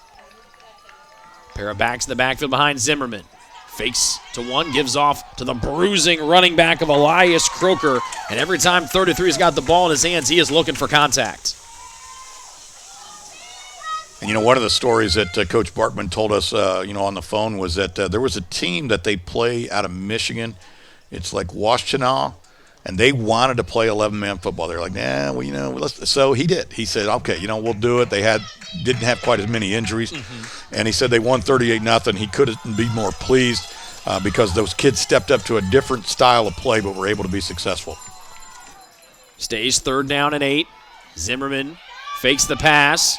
Now pressure breaks down. Ran into Smith, and then it trampolined him into Braden Smith, who will get credit for the sack, but everybody on that defense for Waldron found themselves in the backfield. Yeah, and credit Braden Smith, too, for being smart because, he had him wrapped up, and you see it all the time at every level, even in the NFL, where the defender will just throw the quarterback to the ground. It's unnecessary roughness. It's a first down. But he was able to just very wisely just hold the kid until the whistle blew. You see it right there. You see people where you turn and flip them. Just stop them. Yep. Right? Be smart. So Zimmerman nowhere to go. And this Fort Wayne offense, which was clicking on all cylinders back in the first half, has run into the mud here. Pooch kick away by Zimmerman, or Kolb, who is the de facto punter for Fort Wayne. And everything coming up aces for Waldron here out of the halftime break. They'll take it over with 5:01 to play in the 3rd. Yeah, that was really kind of a quick kick. They lined up in what could easily have been an offensive formation. They had the quarterback at about 7 or 8 yards, 2 backs on either side of him. When you're punting, they become protectors, but you could have ran a football play there. That forced Waldron to not have a deep man. You got to come up here and play football now, right? And then when you quick kick it, there's nobody back there. So decent roll, got a little bit of a Fort Wayne roll, and the Mohawks will take over just in front of the midfield stripe. We'll call it the Fort Wayne 47. After falling behind 6-0, Waldron has scored 20 unanswered. Atwood twisting, turning, dragging people with him as he makes his way close to the 40 on 1st and 10. Well, again, now if you're Waldron, you want to use a little bit of the clock here. This is where it's hard when you don't have an actual play clock. But you want to use, shorten the game. Use as much time as you can. You're winning. You remember the Super Bowl several years ago, the Patriots and Atlanta. Atlanta had like a 28-3 lead in the third quarter. They were snapping the ball with 20 seconds left on the play clock consistently. And they said, well, that's our offense. Well, your offense cost you the football game because you left about 4.5 minutes on the table, long enough for New England to come down, tie the game, and win it in overtime. And you can see Hunter Dodson, the Waldron quarterback, just taking his time. Direct snap to the deep man. That's Atwood, the running back, and he's tackled in the backfield. DJ Graber got a great penetration there from his defensive end spot. Graber's name is a kid that, again, we knew we were going to call a lot today. Another good-looking kid that could easily play 11-man football. Some of these kids might even be able to play college ball. I know Coach Barton said he had a couple kids that he really is working hard. I told him what we used to tell our kids all the time. If you want to play college football, there is a place for you. Now, it may not be the place you want to play. It may not be Michigan. It may not be Notre Dame. It may be Franklin or Hanover. But if you want to play, there is a place for you. Graber, 6'5", 228-pounder, came into the day with 14.5 sacks on the year for Fort Wayne. 3rd down and short here for Waldron. They've been clicking on all cylinders here since halftime. Direct snap to the quarterback. Dodson got hit hard near the line to gain, but that second effort, a beautiful spin from Dodson, will move the chains by about a yard or two. Well, and again, just move the chains and just keep running football plays that can get you, 3 or 4 yards a pop, and you can run about 2.5 to 3 minutes off the clock, in doing it that way. So that's what you want to do. And then, once you get down inside the 10, you can go back and run your offense and try to throw the football a little bit. But I do like keeping it on the ground. I do think that it's a little odd that the quarterback in shotgun is almost 8 yards. I mean, he's back there. I think I'd put him up a little closer because now when you snap the ball, well, they're not in shotgun there, but you're actually losing yardage. Play action pass. Crosby wanted a one-handed catch. Isaiah Quatten draped all over him out of that play action out of the I formation. Yeah, again, kind of begging a little bit there at the end. I don't blame him. I mean, give it a shot. I don't think you're going to impress the referee much, but and great sportsmanship. Two teams that know each other very well. It was a 22-16 Waldron victory in the regular season over Fort Wayne. But last year it was Fort Wayne that dominated things in that state championship game, holding Waldron to just 6 points as they forced 5 Mohawk turnovers. So they go for it, throw it on first down, which, again, that's not a bad now. It's an incomplete pass. The clock stops. I get it. But you got to throw when they don't think you're going to throw and run when they don't think you're going to run. Dodson, delayed keeper, and he's tackled. Nice open field tackle there by Fort Wayne's Rylan Kolb. Yeah, I would call that a quarterback draw. You just probably need to hold it a little bit longer and let those defenders get a little further upfield so that when you do break past that line of defense, you're a little bit more open field. Behind the sticks. Tackle a loss of 2, so call it 3rd down and 12.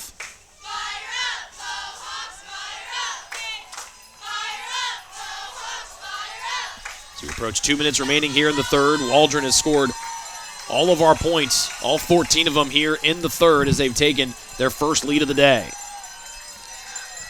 Dodson in no hurry to snap the ball. Protection starts to break down. Now Dodson will run. Flag is thrown. Dodson was stopped short of the line to gain. That flag in the backfield almost always is holding. Yep, and Dodson's kind of writhing around a little bit here, but he quickly asked one of his teammates to help him up.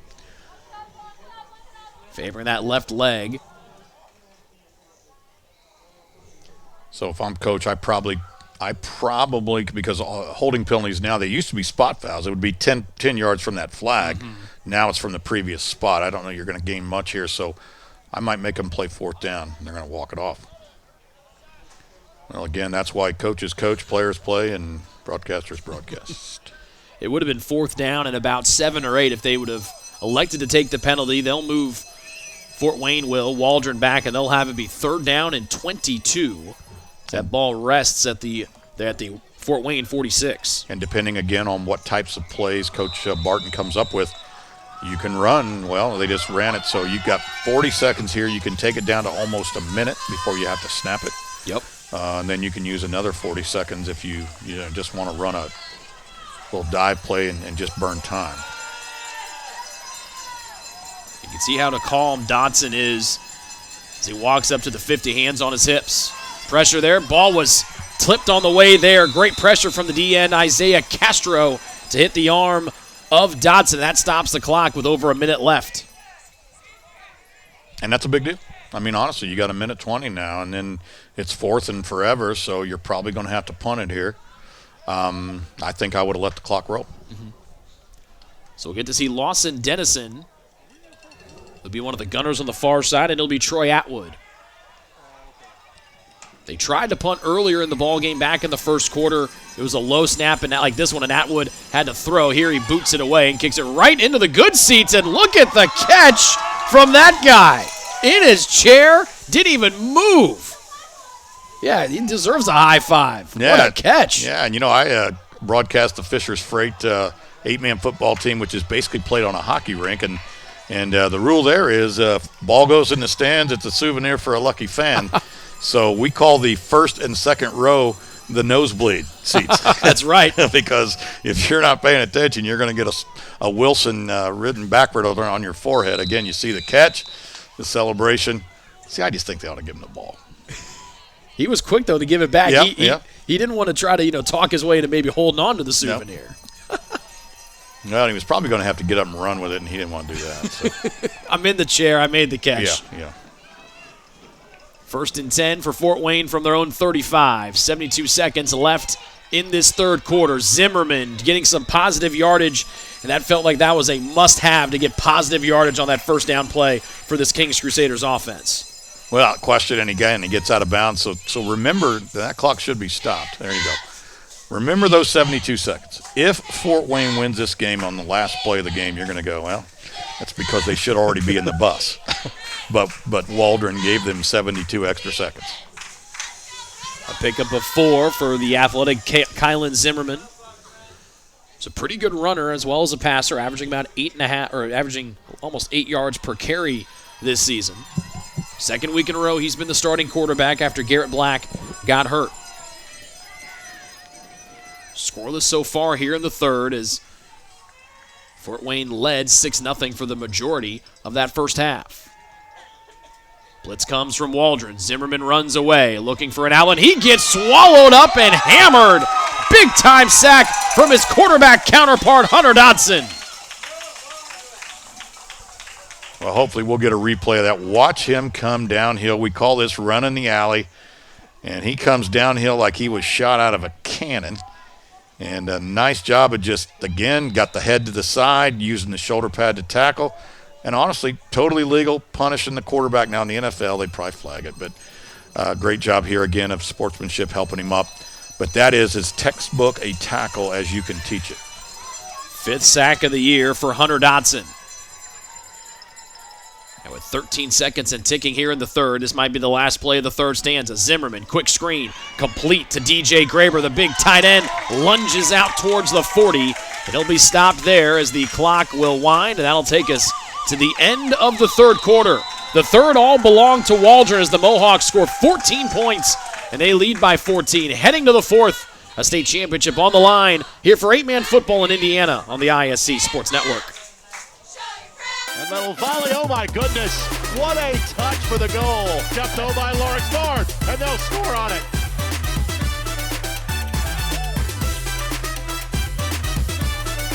Oh my goodness, give it to him. Rolls through the lane and he knocks him. Oh my goodness.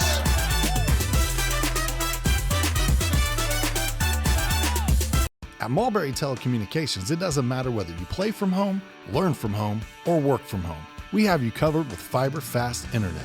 Whether you video chat to stay connected with friends and family, or operate a small business, you can do so with the reliability that Mulberry Telecommunications fiber internet provides. From streaming video to regular web surfing, the possibilities really are endless. And that's a reason for all of us to celebrate. Packages start at just $49.95. Visit mintel.net to sign up today. A 14-0 third quarter has put Waldron on the precipice of a state title this season. They lead 20-6, and they look for a big defensive stop here on 4th down and 6. First play of the fourth quarter belongs to Fort Wayne, the defending state champs here in 8-man football. This is huge. This is one of those plays you look back and you say, if we get a stop here or we get the first down there. 3 wide for Zimmerman.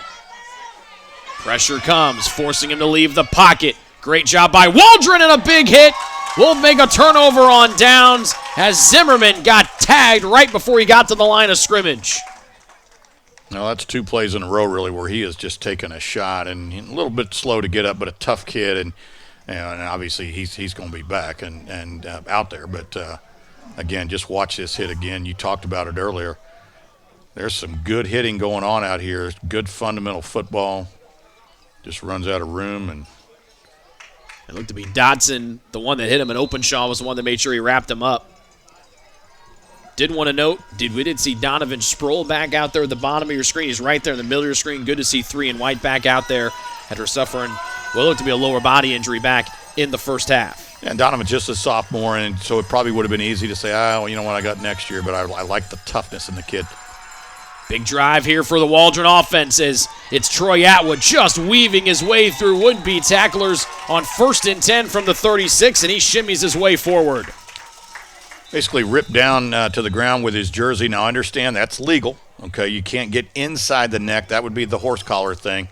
But it is legal to grab a guy by the shirt you're going to see on the replay and kind of get tossed to the ground here. Now, if they get inside the neck opening, that's different, but you see he's got kind of really about the bottom of the numbers. Isaiah Castro was the one holding on to that nameplate. Just shy of the red zone, just outside the 20. So we're just underway here in the fourth. 8-man state championship game. Waldron with the ball. They've scored 20 unanswered points. Direct snap to Atwood, leaps over a tackler in the backfield and plunges his way forward on a first down carry. I'm a big rule guy, and it is illegal to hurdle a defender in high school football unless they are on the ground, and then you may hurdle them. So that was legal again, but people at home would say, well, I thought that was a penalty. Well, not if the defender's on the ground. Again, if I'm Coach Barton here, I'm using as much time as I can. I'm telling my quarterback, keep them in the huddle. You know, I can give you a signal and then get them up to the line and wait till that back judge starts his count. Let's don't give them extra time. And Dodson's been very patient breaking the huddle.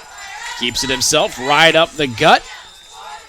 And he'll be a couple of yards short on third down. But Dodson's been bleeding clock ever since Waldron took the lead on the first drive of the third. Yeah, and again, I like too, though, but don't get them to the line because, honestly, your offensive linemen, we're all used to a rhythm. Yep. Okay, and you know, if I have my hand in the ground like longer than I normally do, I got time to think. And honestly, when you get the linemen thinking, that ain't good because they're thinking about White Castle and Arby's and all kinds of stuff. So keep them in the huddle and get them up there and snap it with the similar rhythm that you have been all game. I think of that too. Is that a problem? No, because I've been thinking about Arby's the whole time. Here's third down and 2. The count going. Direct snap deep to Atwood, and the running back powers forward, and he'll be good for about a yard on 3rd and 2. Move the chains as Waldron try to take this thing to the finish line and win the state championship here in 8-man football here in 2025. Yeah, and we'll see, of course, whether or not we can get Arby's as a sponsor for some of our IHSAA content. And if you're a Seinfeld fan, you know Putty always wanted to go to Arby's. So got to support the team if you're Putty, right? Got to support the team. As you can clearly see, this is not my face. First down and 10 for Waldron. 14 unanswered here in the second half. They fell behind 6-0. Turning it over twice in that opening quarter, but ever since then, they've been able to take the ball away from Fort Wayne, and they've really started to find their rhythm here offensively. Just outside the 10. Let's call it the 13. As Dodson taking time away on this fourth quarter clock. He carries it himself up the middle, and he powers forward close to the 10 on first down. Yeah, and again, he took that one all the way down. I was watching the back judge, and you know, he was at 4 and was getting ready to throw that arm up again. Now, again, if I'm a coach, I'm going to say, all right, now you're taking it too far. All right, let's snap it with about 3 seconds to go, son. You're giving me a heart attack. You see him just sitting there watching that clock roll. Yep. You know, this is one of the things, and again, you look at that size, that huddle there on the screen there. This is one of the things that Coach Bartman talked about. We asked, of course, both coaches, what is it that the other team does that concerns you? And he said, he goes, I'm concerned about their size. I don't know that my kids can physically keep up with them. We hope to. We're going to do some things, move some kids around. But right now, that size differential is really kind of showing its head. The center, Cameron Kroon, 6'4", 245. Dodson keeps it himself over the right side, and he'll be tackled shy of the line to gain. And that's actually, in a weird way, a good thing. Gives you another football play, and he stays in bounds. So be smart. We've all seen football players at every level. They get out of bounds when they don't need to, and it's, you know, watch him here. He knows exactly where that sideline is. And he's going to go over there, and he's going to get what he can and then make sure that he gets that shoulder in bounds.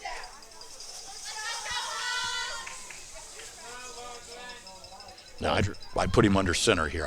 If you go shotgun, when you snap the ball, instead of 3rd and 1, it's all of a sudden 3rd and 6. Particularly when you have 6'4", 245 leading the way. And timeout on the field, and Waldron might have run that play clock down too far. They'll take a timeout, and we'll talk about it. 3rd down and 1 when we come back. Waldron leading 20-6 here in the 8-man state championship game over Fort Wayne, and you're watching it on the ISC Sports Network. At Mulberry Telecommunications, it doesn't matter whether you play from home, learn from home, or work from home. We have you covered with fiber-fast internet. Whether you video chat to stay connected with friends and family, or operate a small business, you can do so with the reliability that Mulberry Telecommunications fiber internet provides. From streaming video to regular web surfing, the possibilities really are endless. and that's a reason for all of us to celebrate. Packages start at just $49.95. Visit mintel.net to sign up today. Timeout on the field for Waldron. They have 2 left, but they've got the lead. Again, they lost last year's state championship game 34-6 to this Fort Wayne Kings Crusaders bunch, turning it over 5 times.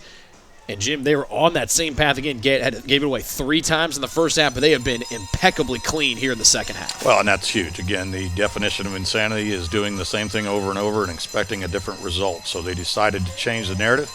And like you said, so far at least, it's went well. Waldron with the ball out of their timeout. 3rd down and 1 from the 4-yard line of Fort Wayne.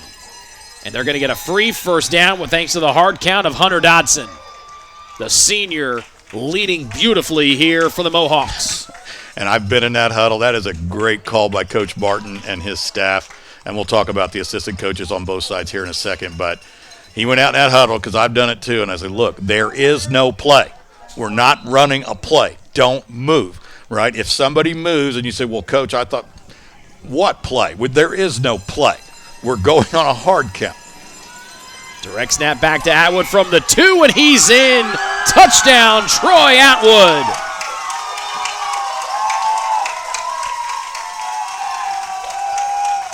And that, again, is, I think, when Fort Wayne jumps off sides there, I think that's mental fatigue. As you see the touchdown run here, he does a nice job of just coming off a tackle. But, those kids are exhausted. They played the whole second half on defense, if you remember. So, great time to call it by Coach Barton, and we talked about the coaching staff. Coach Barton's the offensive coordinator, assistant head coach, defense coordinator, Chandler Miller, Ben Crosby, Bean Denson, and Brianna Barton is the team manager. That is for Waldron. We'll do the Fort Wayne Kings when they get the football. 2-point conversion try here for the Mohawks, leading 26-6. 4 wide on the far side, screen. Atwood turns, will have to do it himself. Looks for the pylon, and he gets the 2-point conversion. Kind of variation of the old Wildcat or Mudcat, I'm sorry. Some people call it a swinging gate, but you have your 3 linemen, you bring everyone else out there. Your other 2 linemen are on the line of scrimmage, and then you have the backs out there, and again, it's just numbers. So nice job, good call there. As you see, the score runs to 28-6. And like I said, we'll do the Fort Wayne King Crusaders coaches when they get the football here, but pretty big play by that young man right there. Has had both 2-point conversions here in the second half. Has scored 2 rushing touchdowns on the day as well, taking his total here as a senior to 11 rushing touchdowns here in 2025. Now, Waldron has had very good kick coverage all day today. None more important than this one, because if Fort Wayne is going to get back in it, a return touchdown here would be huge. Donovan Sproul has 1 kickoff return for a touchdown this year. It's batted around, and he catches it on the fly. Can Sproul find? No, he loses his footing. That's the first time we've seen anyone lose their footing today. The good sportsmanship there from J.D. Smith helping him back to his feet, but Sproul looked like he was ready to really take off. Yeah, and again, that's one of those deals where we coach our running backs. You can't cut off your inside or up foot. He tried to cut off his up foot, and again, you're just going to lose footing there, and that's things that the young sophomore will definitely learn. As Fort Wayne comes out here, we'll talk about some of those assistant coaches. Lael Bartman, again, the head coach and athletic director. Eli Graber, A.J. Graber, James Vowles, the defensive coordinator. Brock Fleur, Jesse DePriest, and Nate Jones. Kylan Zimmerman directing traffic. Nobody in the backfield with him. 1st and 10 from his own 29. Zimmerman drops, throws. He's got Sproul, who tried to go up and high point it, deflected away as Crosby made a heck of an effort to try to catch the deflection. Incomplete.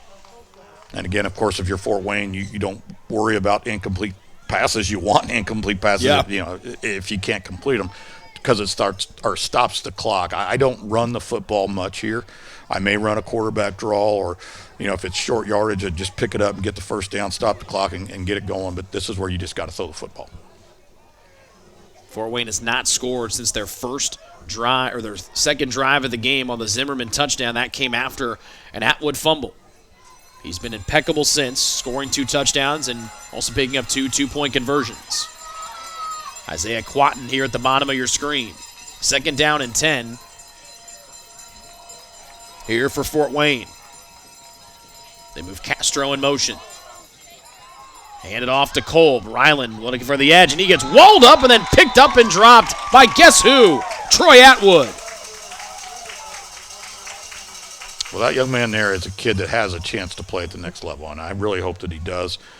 There are opportunities, again, not just in Indiana. You can travel a little bit, not too far. I mean, we're not that far from Ohio here in the Waldron area, so I hope he continues to play, and you get an opportunity to see him on Saturdays. Great pursuit, wraps him up beautifully, and then nice hard tackle there as well. So here's 3rd down and 9 for the Kings Crusaders offense as they try to win back-to-back state championships here against this Waldron bunch. Motion man is Quatten. They fake the jet sweep. Right up the middle is Kolb, and he gets banged down right before he can get the full song. He'll be at about the 35-yard line, and that'll be 4th down and 4. Well, I really like that play, and I think, again, that would be a bigger part of my offense. That's hard to defend because you got the jet sweep, and then you got the dive off of it, and honestly, if you wanted to, you could play action off of both of those. I'm surprised we haven't seen more of that. That would be a big part of my offense, I think, if I was coaching in this level. Feels like this is almost the game hanging in the balance here. You're down 22. Clock winds, under 6 minutes left. 4th and 4 from your own 35 here for Fort Wayne. Ryland Kolb remains the back next to Kylan Zimmerman. Faking the handoff. Zimmerman throws and leads his man Quatten too far. Incomplete pass and a turnover on downs. Well, it's almost as if I've coached this game before because that is the exact play I just described. You're going to run the play action off the jet and off the dive, and I like that. I think I would, especially if I had the kids. Here's a thing, Rick, and you probably know this, but you get some coaches and they say, hey, man, this is my offense. This is what we run. This is what we do. I think you have to tailor it to your kids. Mm-hmm. I mean, if some years you ain't got the horses, then don't run that stuff. 1st down and 10. As Waldron trying to go to the 5-minute, 31-second offense. Dotson, the quarterback, right up the middle. Good job to keep his balance after he got tripped up and fires forward for a gain of 3 or 4. And you see Coach Barton trying to get some kids in a state championship game. The big fella, Carson Smith, comes off, and his backup is in. Carson's all smiles over here on the sidelines, and again, it is probably over, but let's don't start celebrating yet, fellas. I'll tell you when it's ready. If I'm the coach, I'll tell you when you can start dancing around. Here's 2nd down. The Waldron faithful have had a lot to cheer about here in the second half, and much like they have since taking that lead after Fort Wayne fumbled the opening kickoff for the second half, Dotson just bleeding the play clock down here. Back to Atwood, took his eyes off of it, able to haul it in. He'll be tackled in the backfield by Quatten, and a big loss back to around the 40-yard line. And it looks like Fort Wayne will take their first time out here of the second half. But we've seen that a lot today when Atwood's been back there. A lot of snaps that have gone to his right side. He's had to go full extension to try to haul it in. Yeah, and that one was but he also took his eyes off of it. You saw there on the replay, he was already looking for the hole. And, again, the first thing is secure the football. Always. Kickoff return, I used to tell my guys, the one thing we have to do more than block, more than run, secure the football. We need to finish this play with the football in our hands. You catch a ball with your eyes. You don't catch it with your hands. Your hands will do what your eyes tell them to do. Okay? You don't hit a baseball with a bat. You hit it with your eyes. You don't hit a golf ball, with a club. You hit it with your eyes. And if you don't believe me, blindfold yourself. Buy a bucket of balls, go out to the range, and see how many you hit. So very lucky, really, that Waldron was able to come up with that. Makes it 3rd and a mile, and I like the timeout by Coach Barkman. Again, it's a long shot, but it's the only shot you got. So take the timeout here. Don't let them just bleed the clock on you. 3rd and 15. Fort Wayne showing pressure. And Dotson gets away from one tackle in the backfield, doesn't get away from the rest. He will get back to the line of scrimmage, no gain, and it'll be 4th and 15. So, you go in, maybe you try to block the punt here. See, Dotson tries to roll out, but he's immediately under pressure. Leighton Kolb, the first one to fire through there, and then it was Croker along with Ryland Kolb, the tag team on the tackle. They do have a return man back, and they're not really up here like they're going to try to block it, so it's probably going to be punt return. Atwood taking a page out of Dodson's book.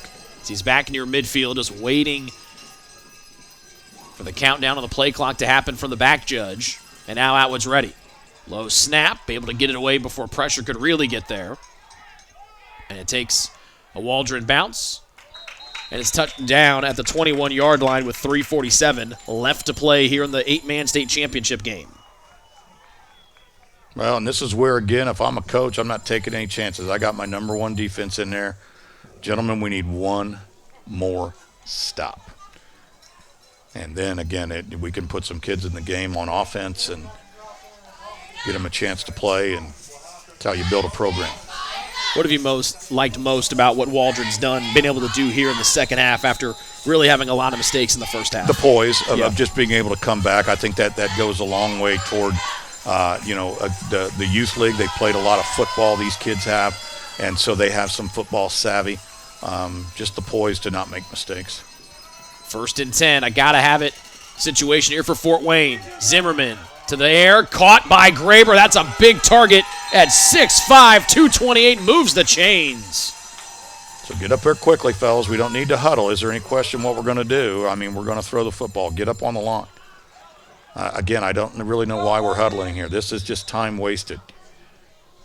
A gain of 13 to the 34 as Graber wide open. This is 2-minute offense period. I don't care how much time's on the clock. Snap to Zimmerman. Pressure comes from Braden Smith. Zimmerman tries to elude him, throws across his body. Graber, and did he haul that in? He did. He ripped it away from a defender and gets taken down at the 40. Yeah, so again, we used to work our 2-minute offense twice a week, Mondays and Thursdays, for about 15 minutes apiece. And now here they're quick to the line, but we used to have a series of plays. We had 4 plays that we're just going to keep running over and over until the defense stops them. Back-to-back catches for Graber to start the drive. Zimmerman drops the ball, picks it back up, throws on the run, and it's caught, and then it's fumbled.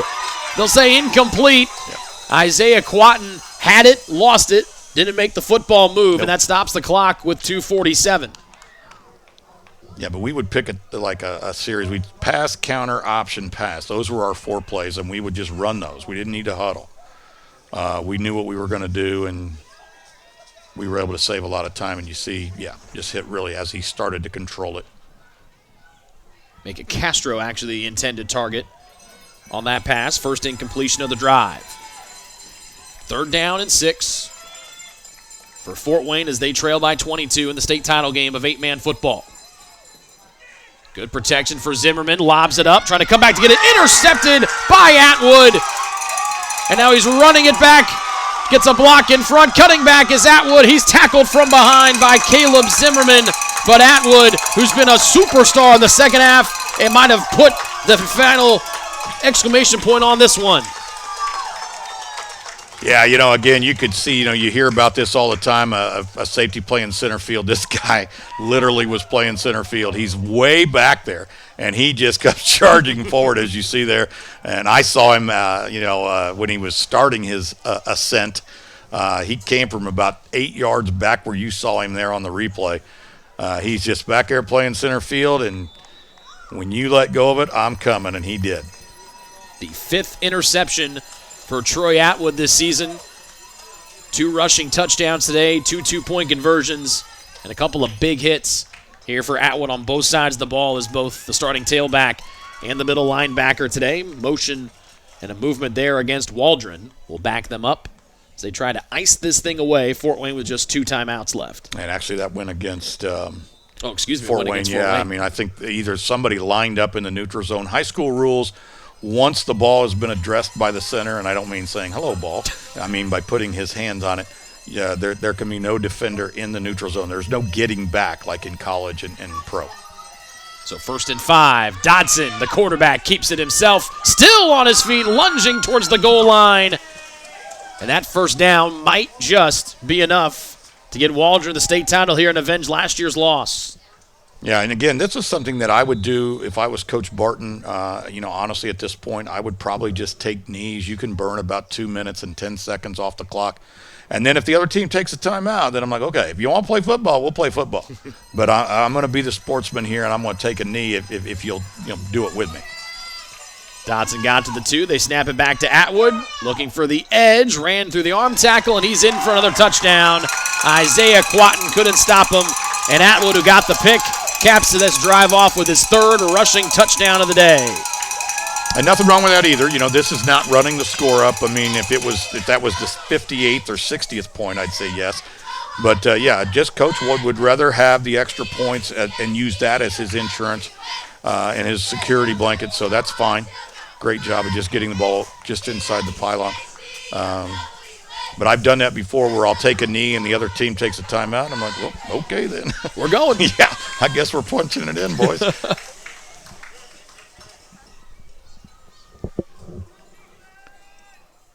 We'll see if they go to Atwood again here on the 2-point try. They've hit their last 2 after missing on their first 2. Dotson to the air, looking Atwood's way, and it's overthrown and incomplete. Actually was looking for Openshaw. It's a 2-point try, no good. 34-6. Here the lead for Waldron. They have scored 34 unanswered points since the end of the second quarter after really not able to get out of their own way in the first quarter and a half to today's game. Yeah, isn't that funny again? And I love that phrase because I used to say that a lot. Guys, we couldn't get out of our own way. Film is a beautiful thing. Of course, you don't have film at halftime, but as a coach, I probably learned more about the game and decision-making and strategy by watching film and realizing, we probably didn't handle that well. And so the next time we're in this situation, we're going to handle it differently. And I would explain that to the kids as well. But like I said earlier, victory tends to favor the team that makes the fewest mistakes. And Waldron made next to none here in this second half. We'll see if they can cover this kick. Saw the head coach, Corey Barton, on the sidelines here for Waldron. Big-time return for Donovan Sproul, trying to get a big electric play.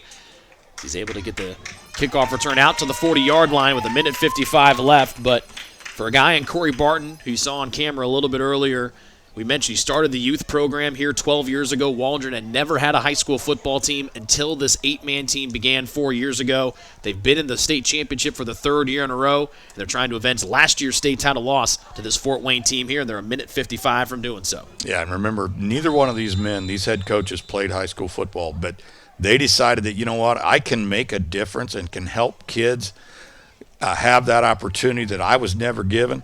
And hats off to really everybody on both sides, not just the players and the coaches, but the parents and the fans and the administrators.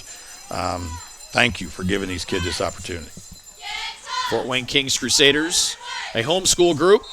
Pass is dropped, and they made it to the national championship down in Florida a couple of years ago. They're hoping to make it back again this year. Again, came into this ball game 9-1 on the year, the defending state champs in 8-man football. As they beat this Waldron bunch a year ago, but that's a lot of happy Mohawks knowing they're 1:50 away from raising a state championship trophy. Yeah, and those young men in the white shirts have got nothing to be ashamed of, obviously. When you play a state championship, one team's going to go home happy, the other one's going to go home disappointed, and I get that. Disappointment's okay. But don't be, no shame. Don't be ashamed of nothing. You got here. You played hard. Sometimes you just get beat. Zimmerman eludes the pressure in the backfield, tucks it and runs. He's able to outrun Atwood, and a nice carry here from Zimmerman. He steps out of bounds with 101 seconds left, but a nice carry there from Zimmerman to get this Fort Wayne offense across midfield for, I believe, the first time here in the second half. Yeah, I think it's going to be a little too late.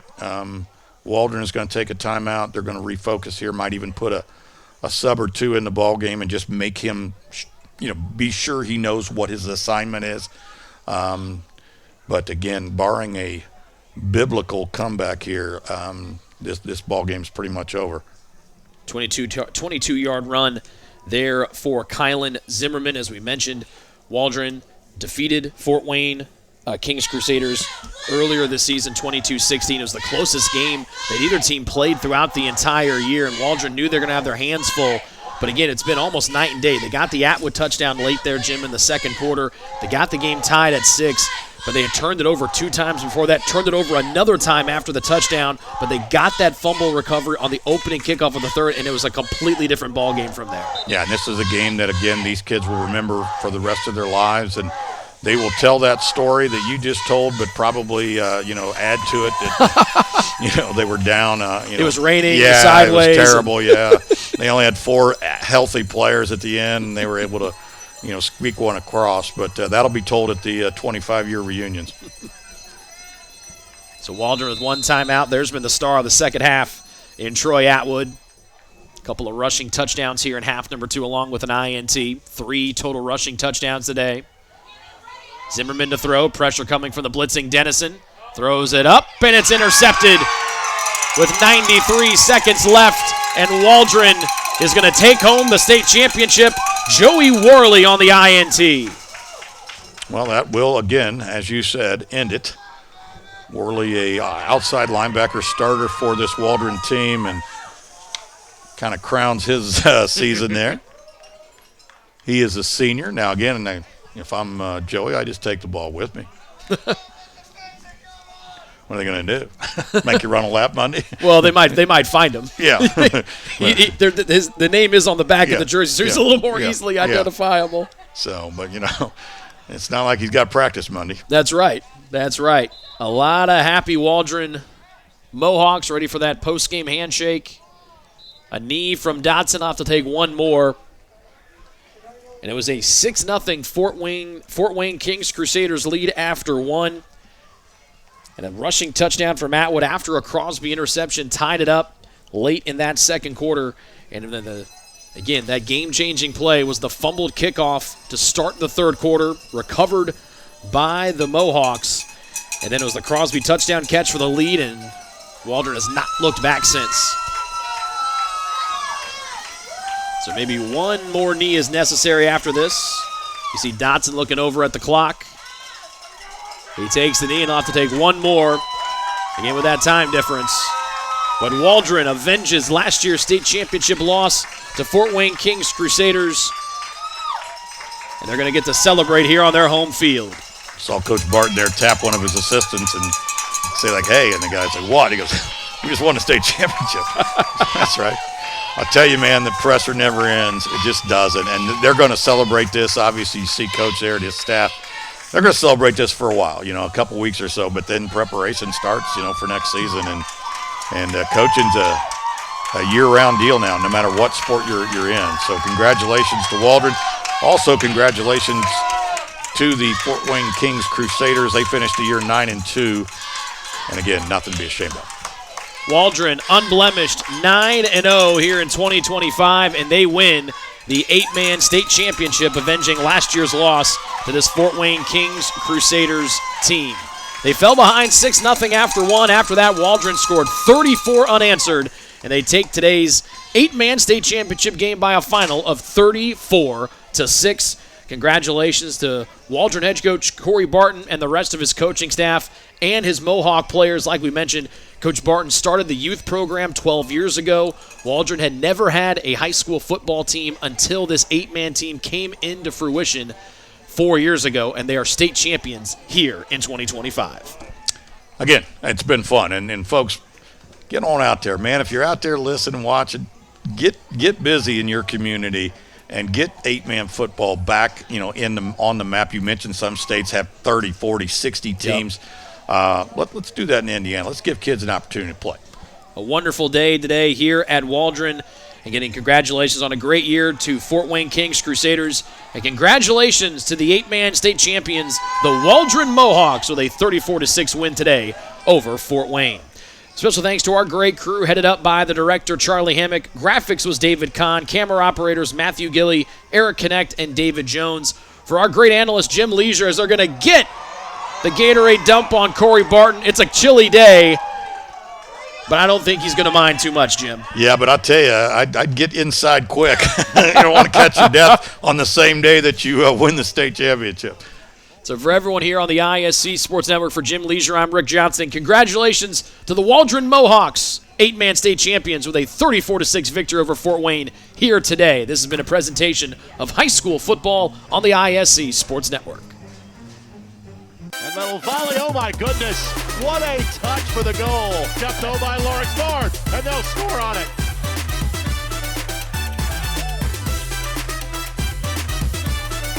Oh my goodness. Give it to him. Rolls through the lane and he knocks him. Oh my goodness.